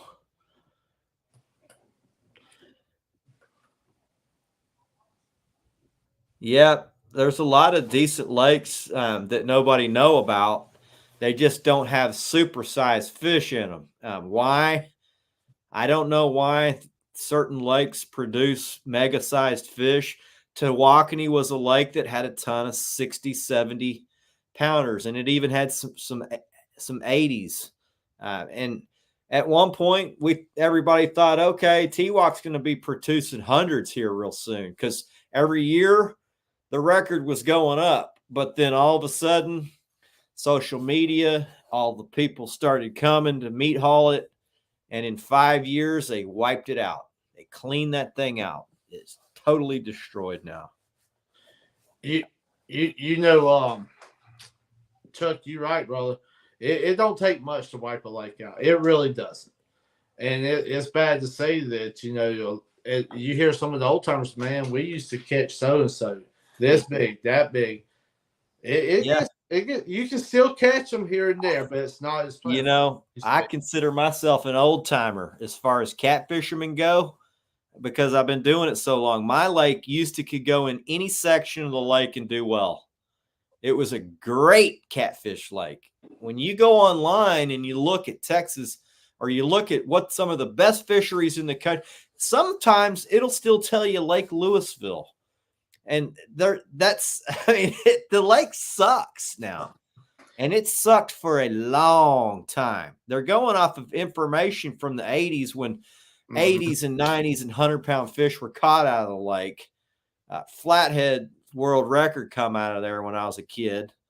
But they don't catch fish half that size out of that lake anymore. Not half that size. You know, I believe we could have a show on it, Chris, you know, as far as, you know, trout lines and bush hooks and all this stuff. And I believe it would be a very interesting show because, you know, that subject could go either way. I think if now I don't have a problem with guys that jug if they're going to turn the big ones loose. The problem with juggers is they don't turn the big ones loose. That's it. They keep them. Yep. And I believe I see juggers out on the lake every weekend. I see the types of guys that are doing it. They're not real. I mean, when I say real fishermen, they're not real fishermen. They're not out there they're there because they want to take the meat home, which is fine, but there's plenty of eaters to take home. What they like about the big one is that they get to go take a picture in their driveway. Yeah. And show it to their neighbor. And it's the same stuff because I've got 3 different Facebook groups and I've kicked out I can't tell you how many guys I've kicked out of there because the number one rule in all my groups is big fish conservation for the future generation. Yeah. It ain't just for me and you, it's for my son. You know, it's for his friends so that they can enjoy what we love, you know.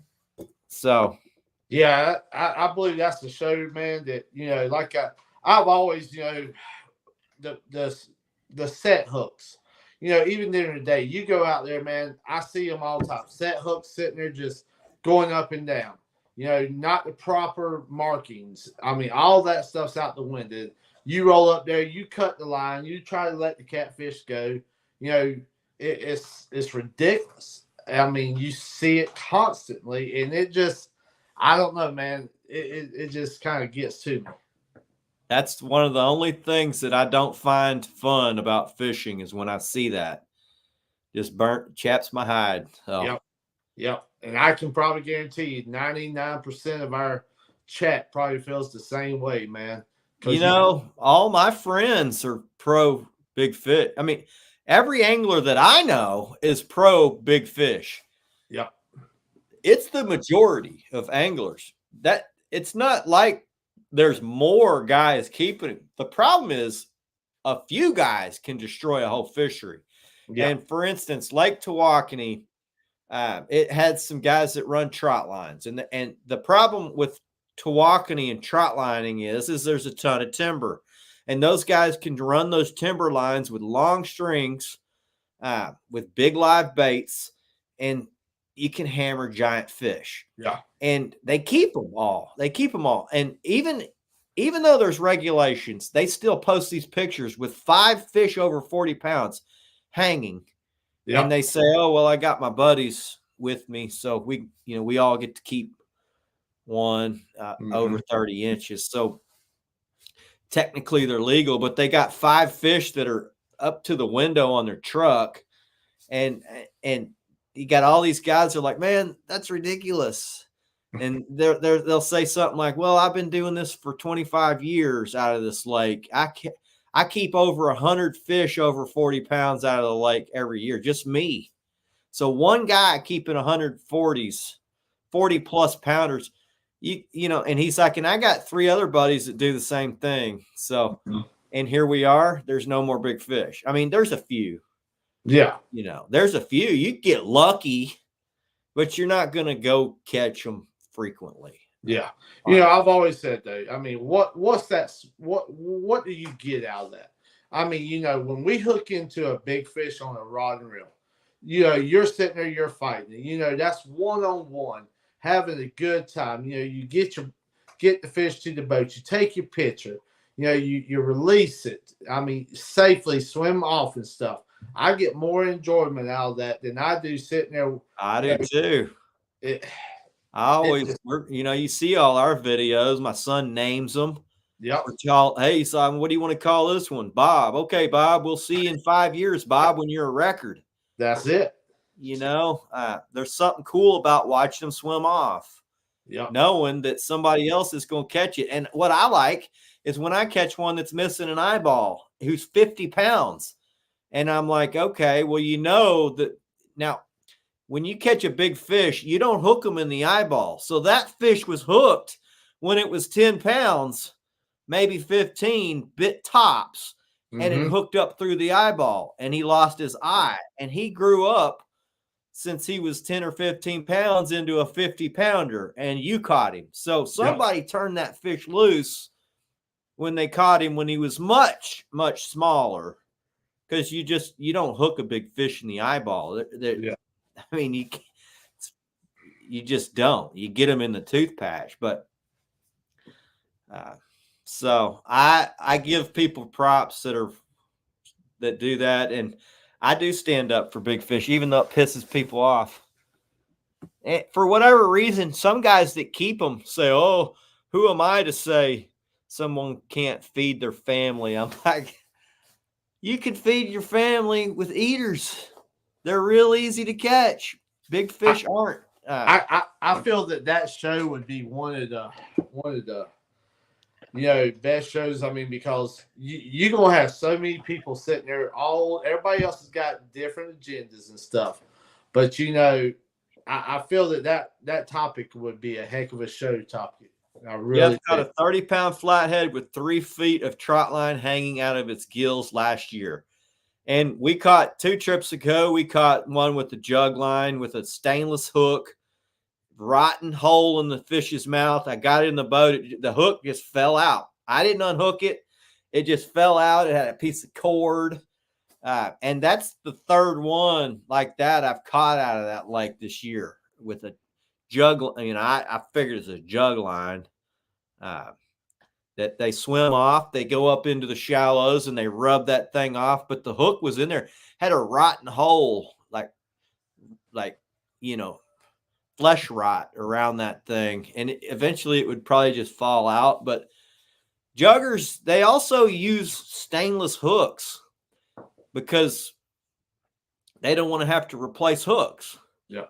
So they're using stainless hooks. Well, stainless hook gets in a fish, it's not going to break down. Whereas, you know, carbon hook's going to rust, fall out of a fish. I'll tell you right now, if I catch your trout line, it's getting cut. I'll do it. Me too. Even if it's guys, oh, that's illegal. I don't give a shit. Nope. If I catch it and you leave it there, you know, it's ridiculous to have 50 hooks on that stuff or more. You know, that's CFB says, I take a 15-pound blue or flathead all day long. I'm throwing big baits. You take one? What do you mean? You'll catch one? You're good with catching them? I mean, I'm good with catching those too. I turn loose anything over 5 pounds. And I promote turning loose anything over 10. Because a 10-pound fish takes a long time to get. And once they get to 10, that's when they start doing something. So, I know. If you want to keep them, they're 5-pounders they're easy to clean. Yeah. They're easy to handle. You know, when you eat them, they're nice sized fillets.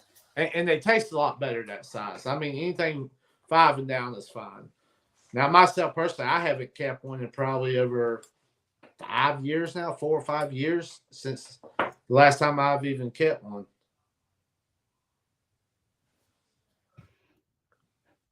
Y'all notice a difference using bait caught from? Caught from where?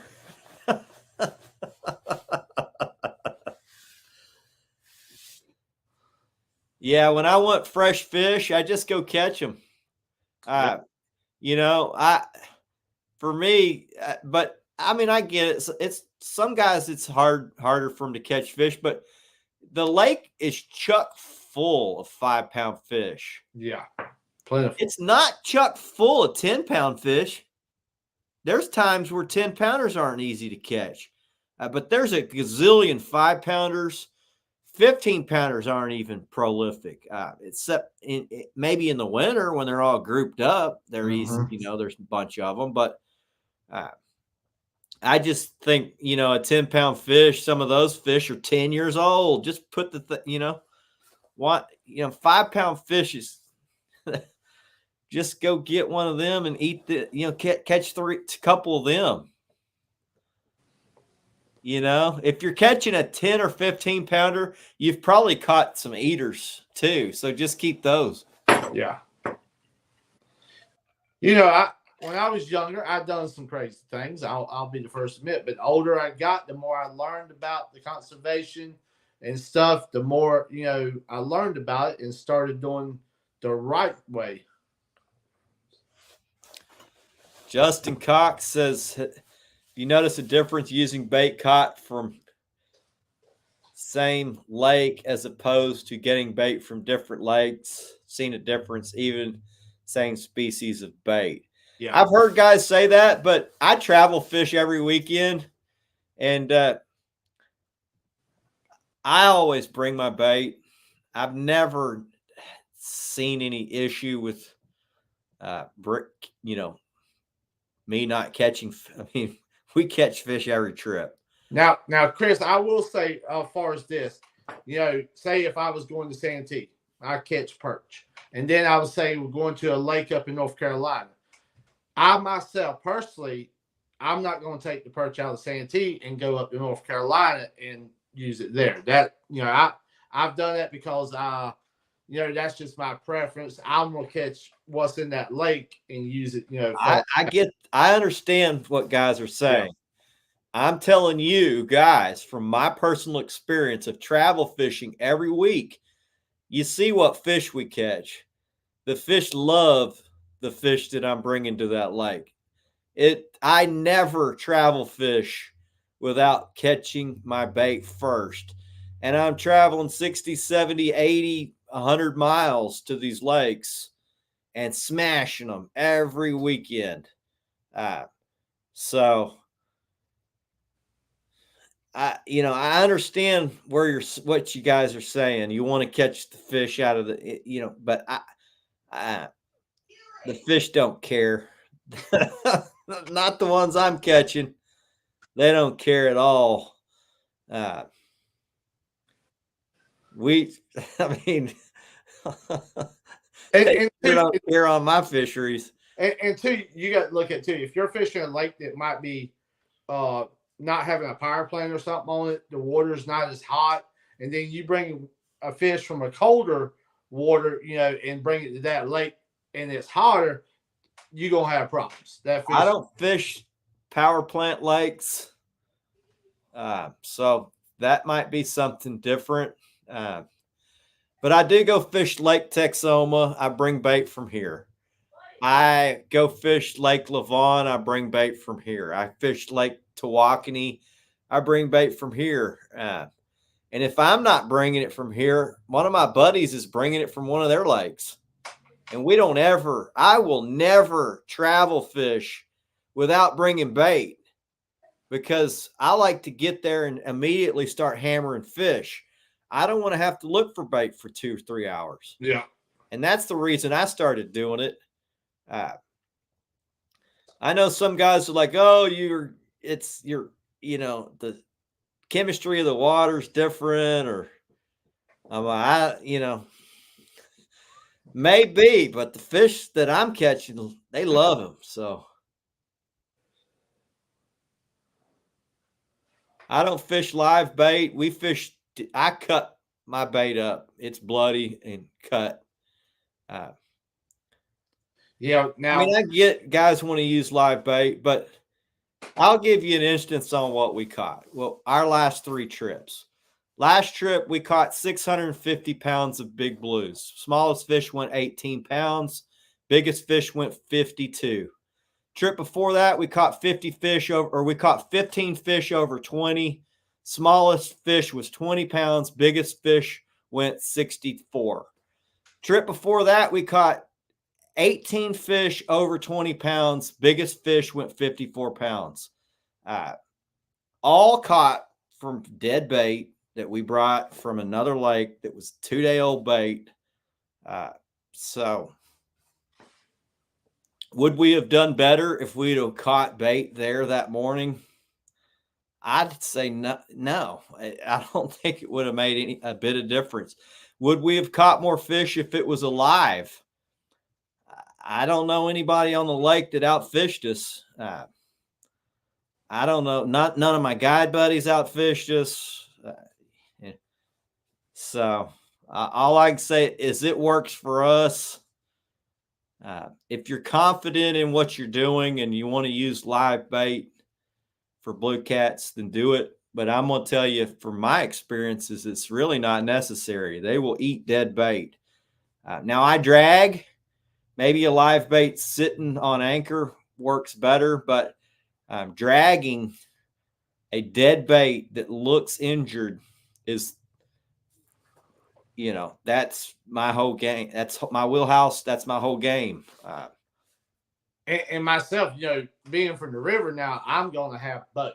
I mean, I'm going to have the live bait because I'm going after flatheads. I get that. When I go flathead fishing, I always have live bait. Yep. And we just don't catch many flatheads on dead bait like they do in some of the rivers.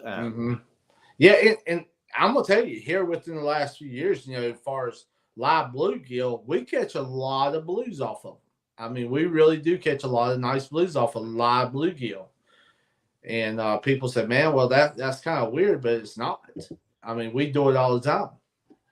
And I love fishing with cut bait and live bait. But now when I'm going to the lake, which I'm different, Chris, we come from the river down, get to the lake. I'm using all cut bait, no live bait.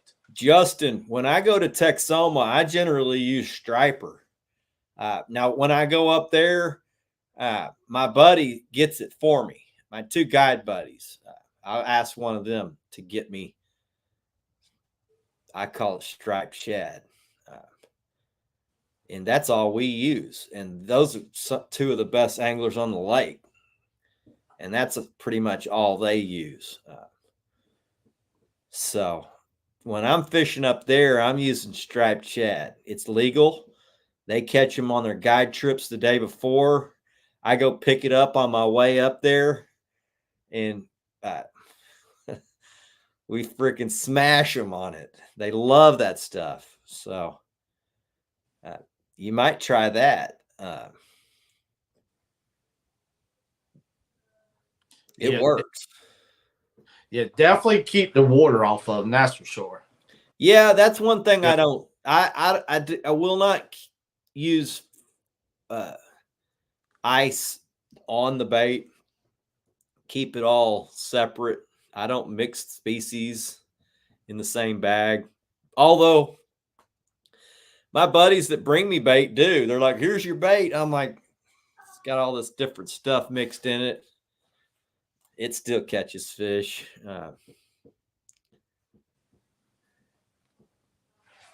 Yeah, big gizzards are hard to get, Justin.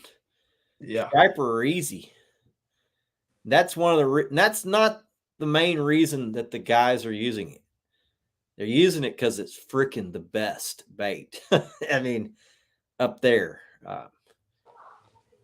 it makes a difference. Stays on the hook all day.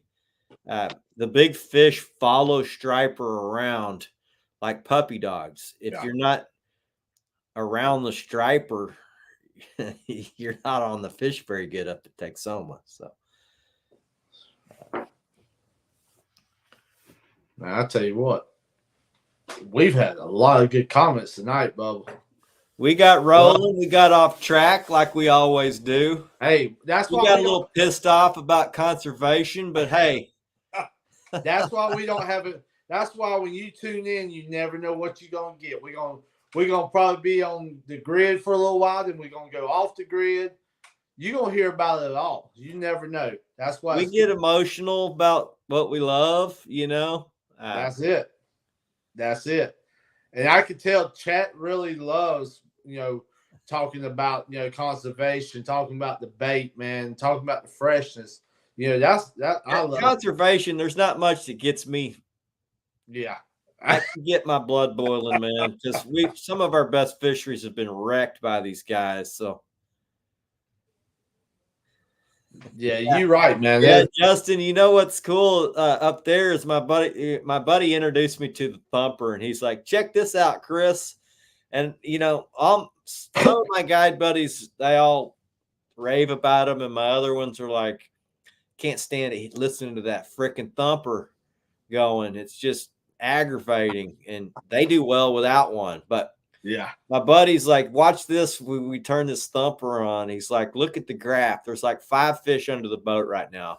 We turn the thumper on, and within 5 minutes, the whole bottom of the boat just lit up with striper and catfish under them. So it calls in catfish too. And I know it works because I've seen some guys that catfished for them under the thumper. And, big catfish do follow striper around because, there's a lot of activity around them. They feed hard and heavy, and they create a lot of noise. And really big catfish like to eat the striper. So, yeah, back in the 80s and 90s, you could get shad gizzards. You buy a whole jar of just the big gizzards out of the shad. I don't know if that's why they call them gizzard shad, but they do have a giant gizzard and heart, and just that's what we would use those a lot for channel cats, and we catch blues on them too. But Chris, I've seen this couple times. How do you feel about overpowering a boat? I think it could probably be dangerous because, one, when you overpower the boat, it's not just simply the power; it's the weight of the motor. Mm-hmm. You're unbalancing the weight of the boat. They know that a certain size motor has a certain weight to it. When you go up in motor size, you're going up big time in weight. So you got a short boat, you put a big heavy motor on it, that thing starts riding weird. You might start taking on water when you're sitting there floating, dragging, drifting. And not only that, is that boat's going to totally ride different. When you hit the curves, that boat's going to sit there and slide and go right towards the woods. I mean, that boat's designed to have a certain powered motor, and it's designed to steer and ride a certain way. I know it's doable because a lot of guys will overpower a boat. Yeah. I've actually done it. But I mean, Sean, I don't know that speed doesn't matter to me. I have guys I'll hear guys say they got this big fancy Pro Cat with a 300 horsepower Suzuki on it, and they're like, I can go 62 miles an hour and I'll be the first one to the fishing hole. And then we get off the water and I'm like, what? How'd y'all do? I'm like, well, he's like, well, how'd y'all do? And then I tell him what we did. I'm like, well, how'd that motor help you? I mean, I get it if you're a tournament guy and you're trying to get to a river hole first, but I myself would not suggest it. I've done it in the past on some smaller boats. I've regretted it. Let's just say that. I've learned a hard way, but be safe. I mean, a lot of insurance companies now won't cover a boat that has a motor bigger than what it's recommended for. But I say just go with what's recommended for that boat. Justin, I'll tell you right now that thumper works. I was skeptical and I thought, oh, it might work a little bit. My buddy showed me that thumper. The freaking boat lit up underneath us. Now you got to be in an area where there's fish, but it will call the fish underneath your boat.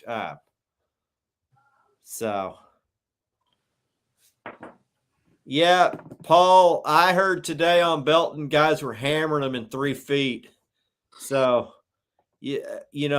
finding them, being able to find shallow fish is an art form. Certain guys just know how to go find them up in 2 feet of water. And I know guys hammered them today up shallow. So, but not all fish think the same, and there's still comfortable water where you're looking 25, 35 feet. There's still comfortable water there.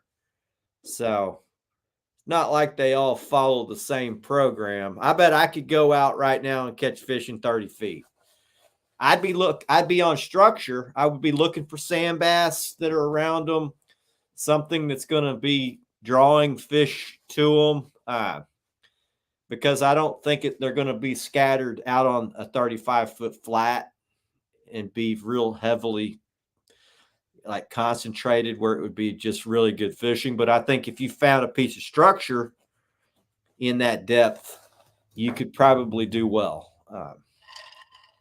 I saw a lot of graph pics from guides today that were smoking sand bass, like thick clouds of sand bass and striper on structure in 25 to 30 feet. So you're probably onto something. If you could find the channel in that depth, or maybe a shoreline contour, the bottom of a hump, something like that, a point, a deeper point on the lake, main lake point, you'd probably be able to find some catfish around that pattern.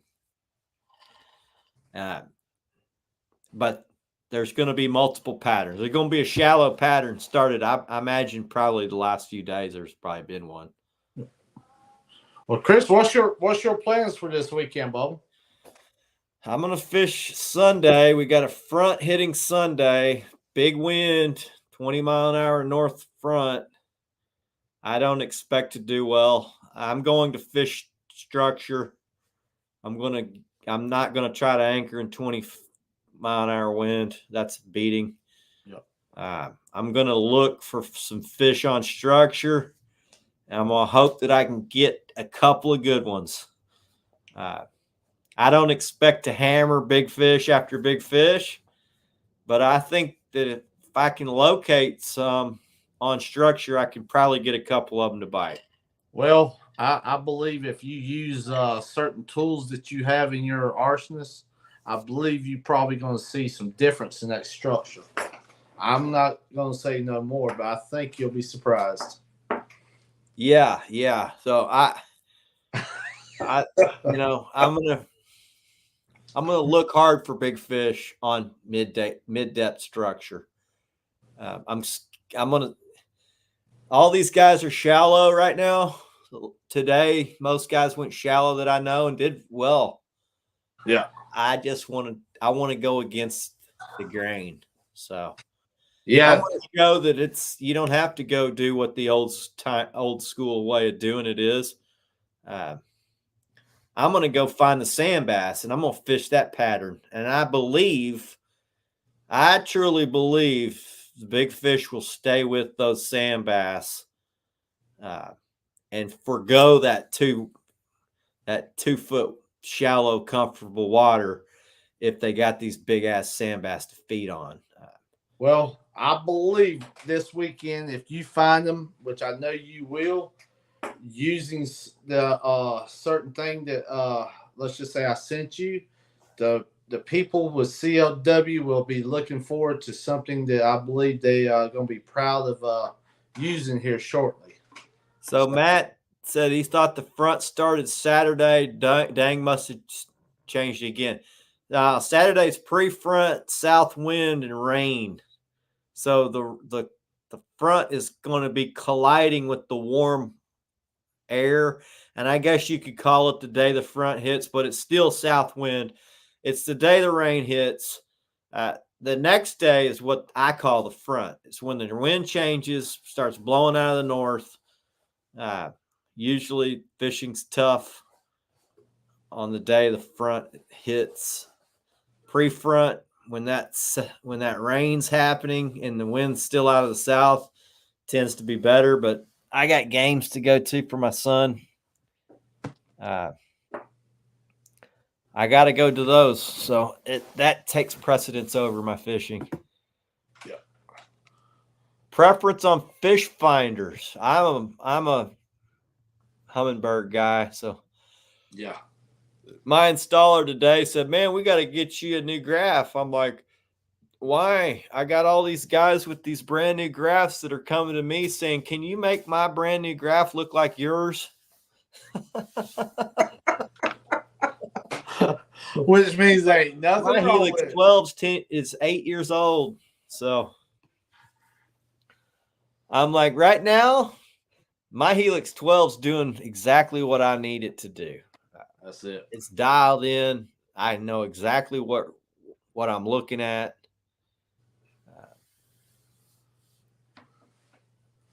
Yeah, I told him the pre-made rig caught our biggest fish. He told me I'm not allowed to show that rig yet, Matt.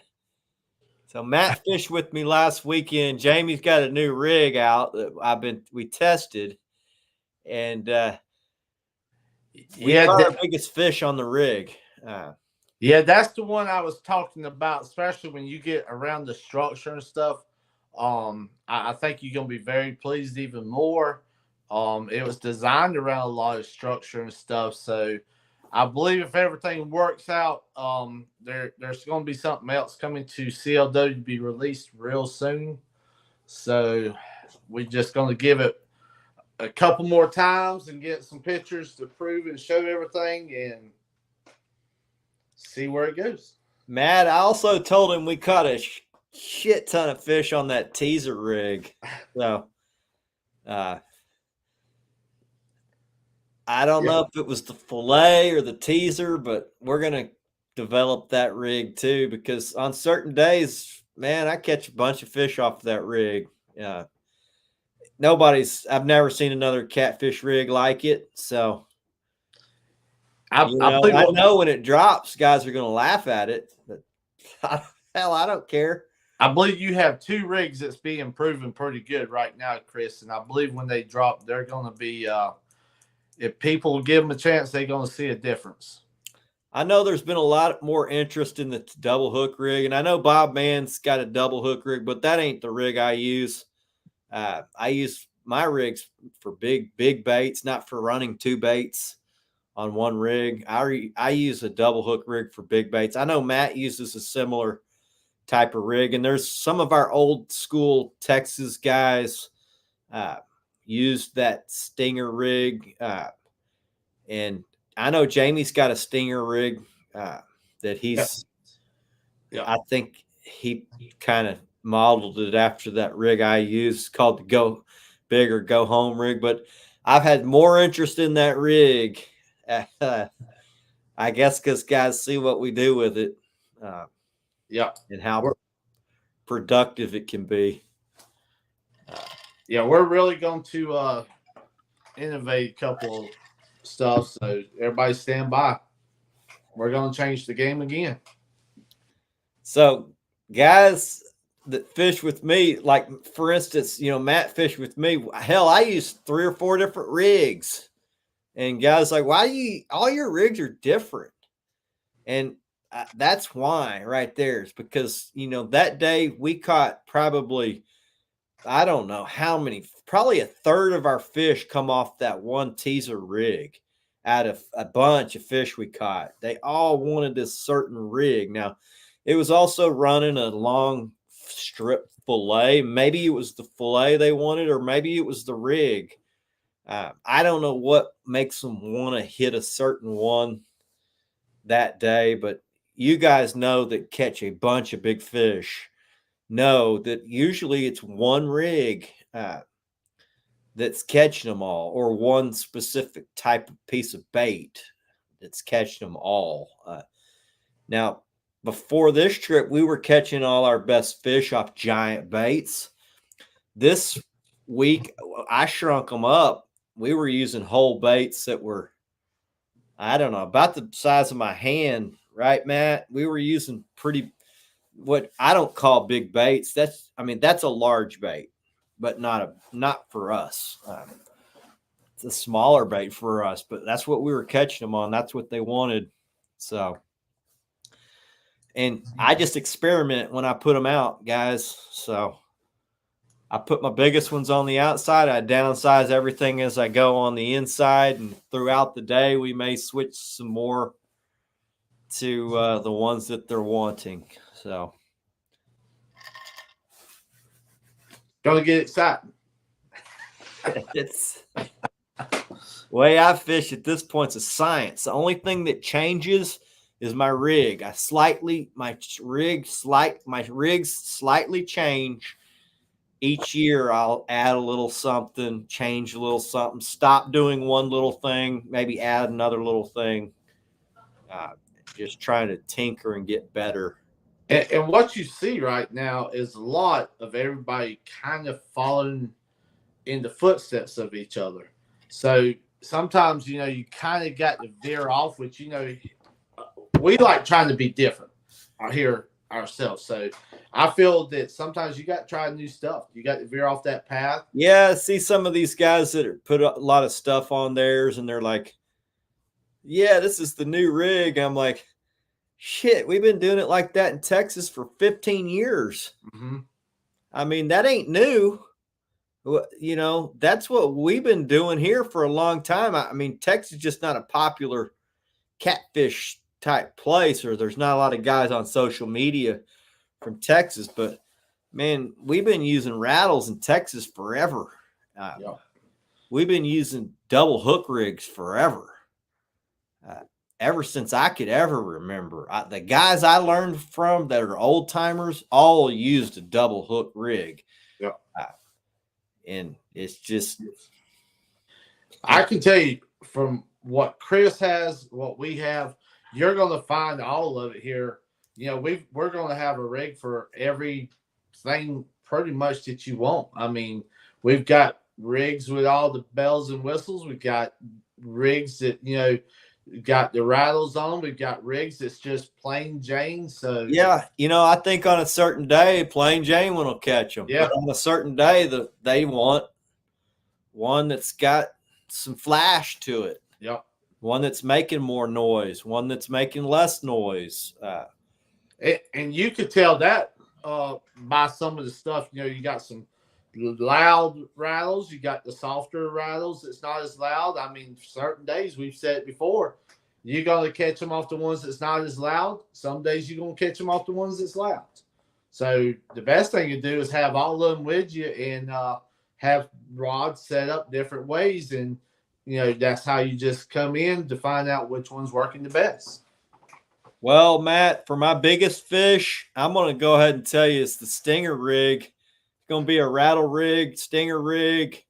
I usually put the last 10 years I've put an inline rattle pretty close to the bait just to help float the big bait up. But for our big fish, that's probably my most successful rig. I'd say, out of 10 trips, that's going to catch our biggest fish 85% of the time. I use a trailer. It's a stinger hook. Well, hell, I got one right here. I'll show it to you.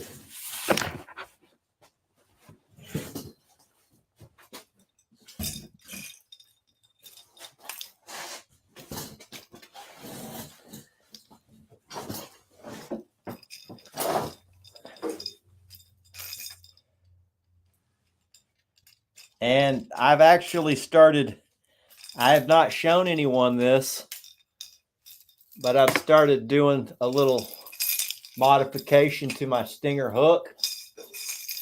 And I'm going to go ahead and show it tonight.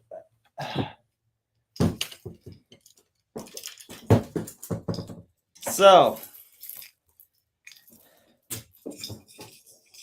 here's my inline rattle. I use a bunch of varieties, but here's the inline rattle. Okay, I got 2.5, 3 foot leader to my inline rattle.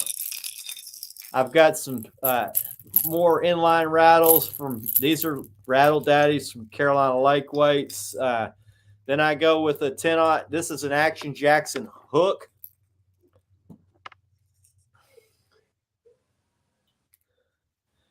And then about 9 inches back, I've got another hook. What I've started doing with my hooks, so I'm heat shrinking a number 1 hook.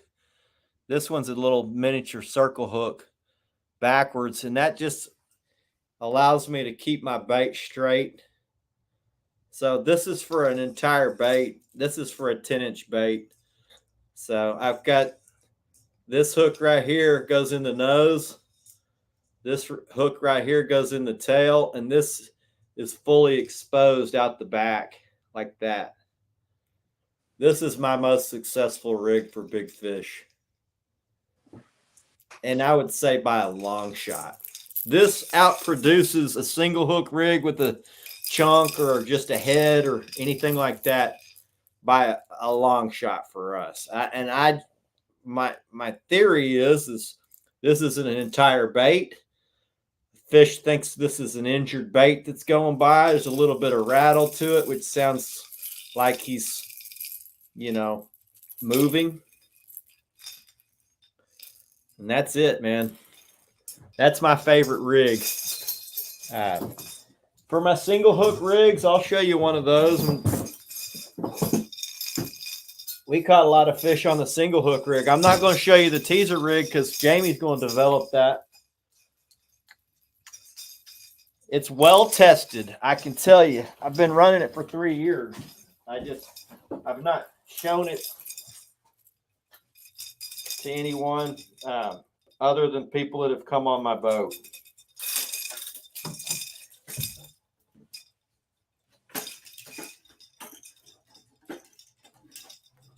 So let me find a single hook rig.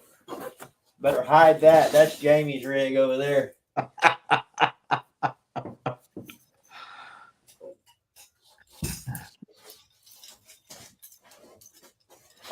Here's the single hook rig.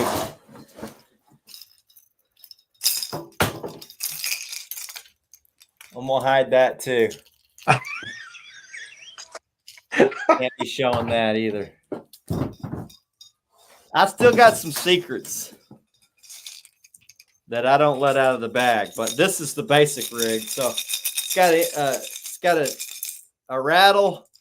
Then back here, I can slide this up and down, right? If I want to change the depth, I can slide this up and down. So if I want to go a little bit shallower or if I want my stuff up off the bottom, and then I've got an inline rattle. This is a Carolina Lake Weights. Not sure what Jamie calls these, but the Carolina Twister. Super loud. Probably one of the loudest small inline rattles you'll ever hear. I crimp that to keep it from moving. From there, I got a 10-aught. This is a Action Jackson Carolina Lake Weights signature hook. That's my single hook rig. And they're all fairly similar, other than I will change few to have just different rattles to give them a little different sound. I like these for baits that are probably that big. Chris, you might want to hold that over from the camera a little.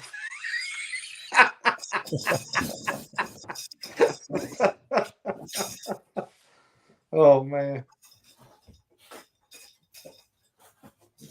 That's it. boys and girls.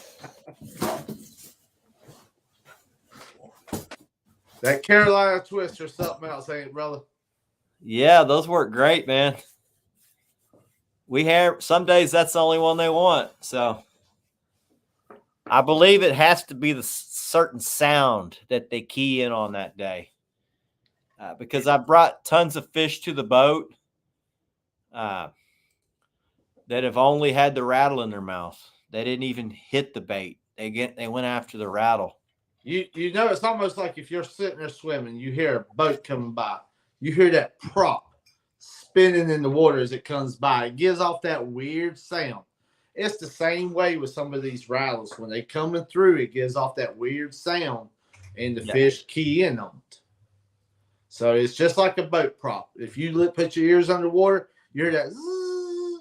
It's the same way. Yeah, those twisters are nice looking and sound good. They're super loud. Yep. They're the loudest small profile rattle that I've ever seen. Me and Jamie talked about it. Sometimes they don't want a loud one. They want one that's soft. So giving them a couple twisters, giving them a couple of Rattle Daddy style, the ball ones, you know. And then the new one that we developed is the Shockwave, man. That thing has been killing it.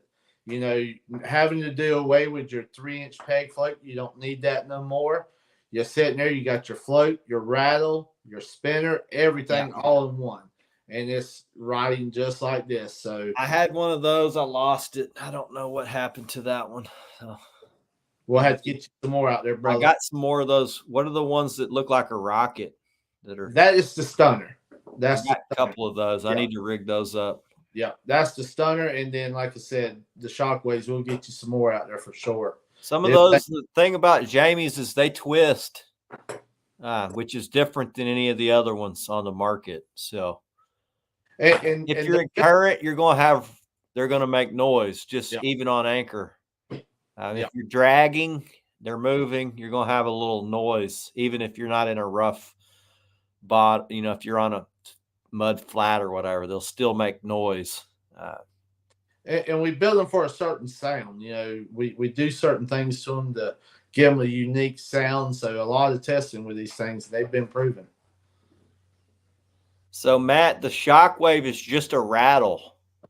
It's just if you go on Carolina Lake Weights, they've got probably, I don't know, at this point they got 6 or 8 different rattles.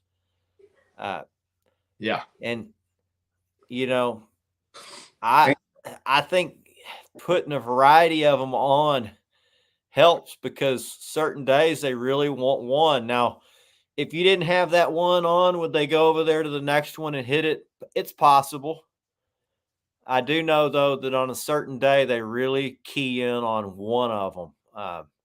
So you'd make a couple of each and, you know, you got your bases covered. That's how I fished rattles for the last 15 years. So I just put a variety of them on, because certain days they don't want it. They don't want some of them, and they want the other ones.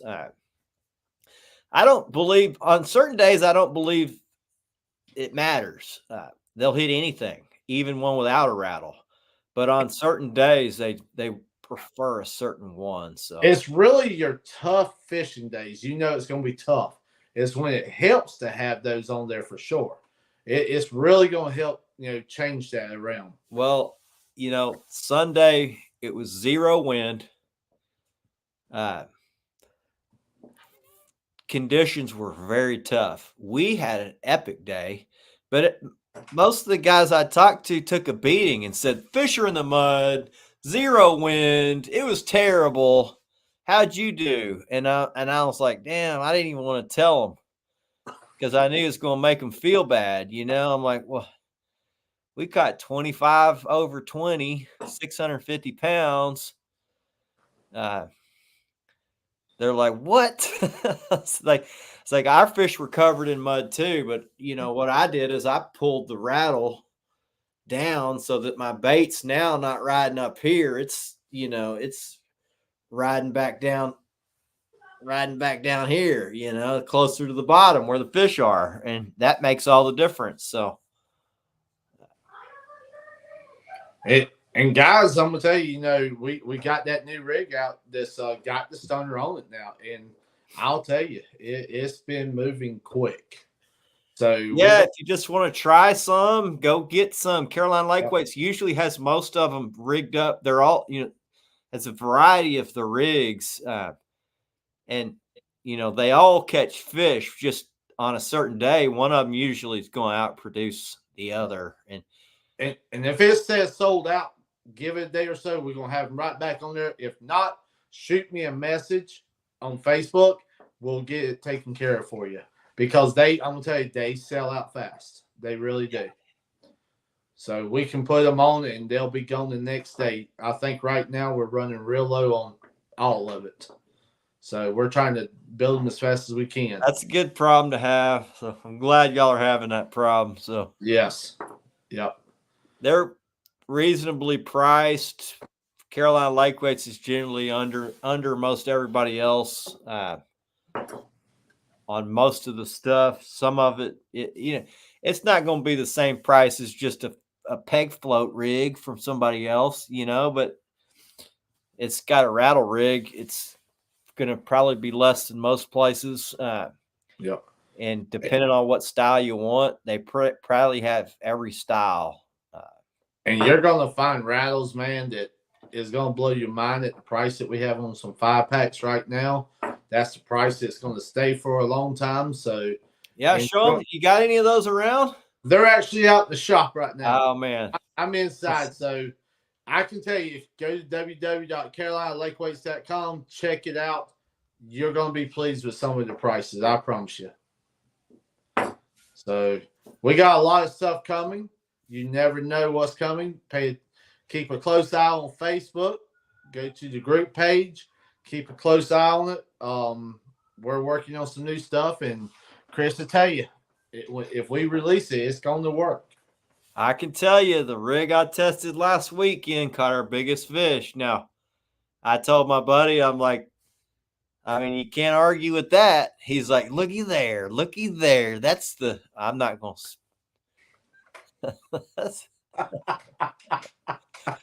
There's the spinner rig or whatever you want to call it.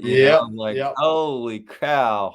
So, and pictures will follow with the proof in the pudding, I promise you. So the pictures will follow. But man, this has been a terrific show, man. Dog, I cooling off, but that's the way it goes. Facebook user, I can't see who you are, but what's up, buddy? Welcome in. I don't have Facebook up, so when it comes through, it just says Facebook user unless you go in and give StreamYard permission to use your name. And guys, before I forget, man, if y'all new in here, subscribe to our channels. Help us out on YouTube. Elgato Lazul TV on YouTube. Carolina Lakeweights on YouTube. And don't forget, we do a show every night almost on TikTok also at 7:30. Mama, she does some shows during the day, but we're on TikTok every night except for Wednesday nights. That's right here where we are. So check us out. Give us a follow over there also. A lot of stuff that you might not see right this second might be releasing first over there. You never know. So, Chris, buddy, if you want to fish this weekend, I'm freed up the spot on the boat. If you want to come, I don't know what the fishing is going to be like. I've got somewhat of a game plan. I don't want to anchor. It's supposed to be pretty high wind, so I'm going to drag some structure and hope we get lucky. I know the fish yesterday were in 40 feet. I had a buddy that nailed. I know some buddies caught him in 3 feet. They didn't do anywhere near as good as my buddy that fished where I told him to fish.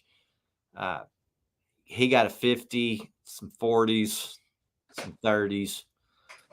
So I imagine they're going to continue to move up the lake, but they will be on structure. I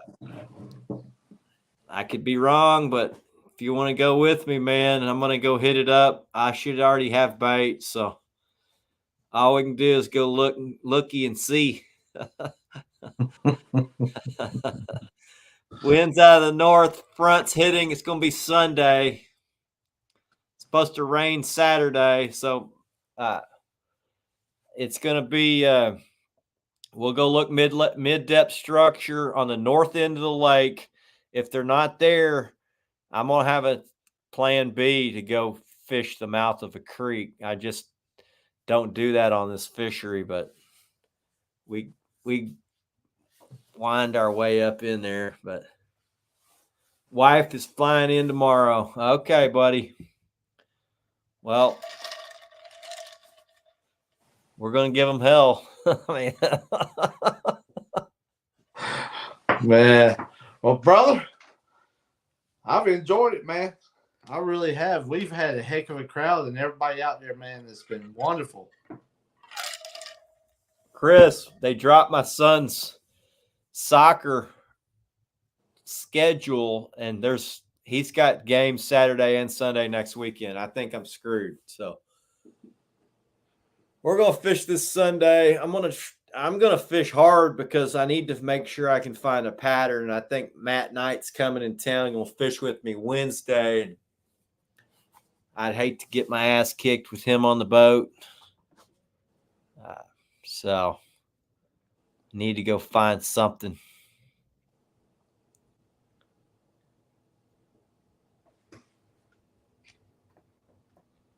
We're going to have my son. It's going to be 20-mile-an-hour winds. I don't know how tough she is. It's not going to be pleasant.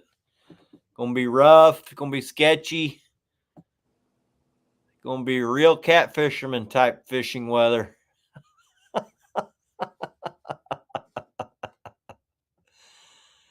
And it may be terrible fishing. So I don't know. She's a fisherman. Okay. Yeah, y'all are welcome to come. It's I'm going to have a game plan to anchor if we have to. I just don't want to anchor in 20-mile-an-hour wind. That's my boat's giant. So I was about to say that's tough. It is not. It's hard to stay on anchor when 20-mile-an-hour wind. Can't keep tight lines. I can drag. I have no problem dragging in 20-mile-an-hour winds. It's that my boat's built for that. But all right, man. I'll try to get bait Saturday. Then I'll hopefully we can get something going, catch some tanks. Well, brother, what you think? I'm good to go. How about you? Yeah, man, I'm ready to get the fishing this weekend, and I just want to say thank you to everybody out there, man. I appreciate y'all guys. Yeah, it was a fun show. We got off on all kinds of different topics.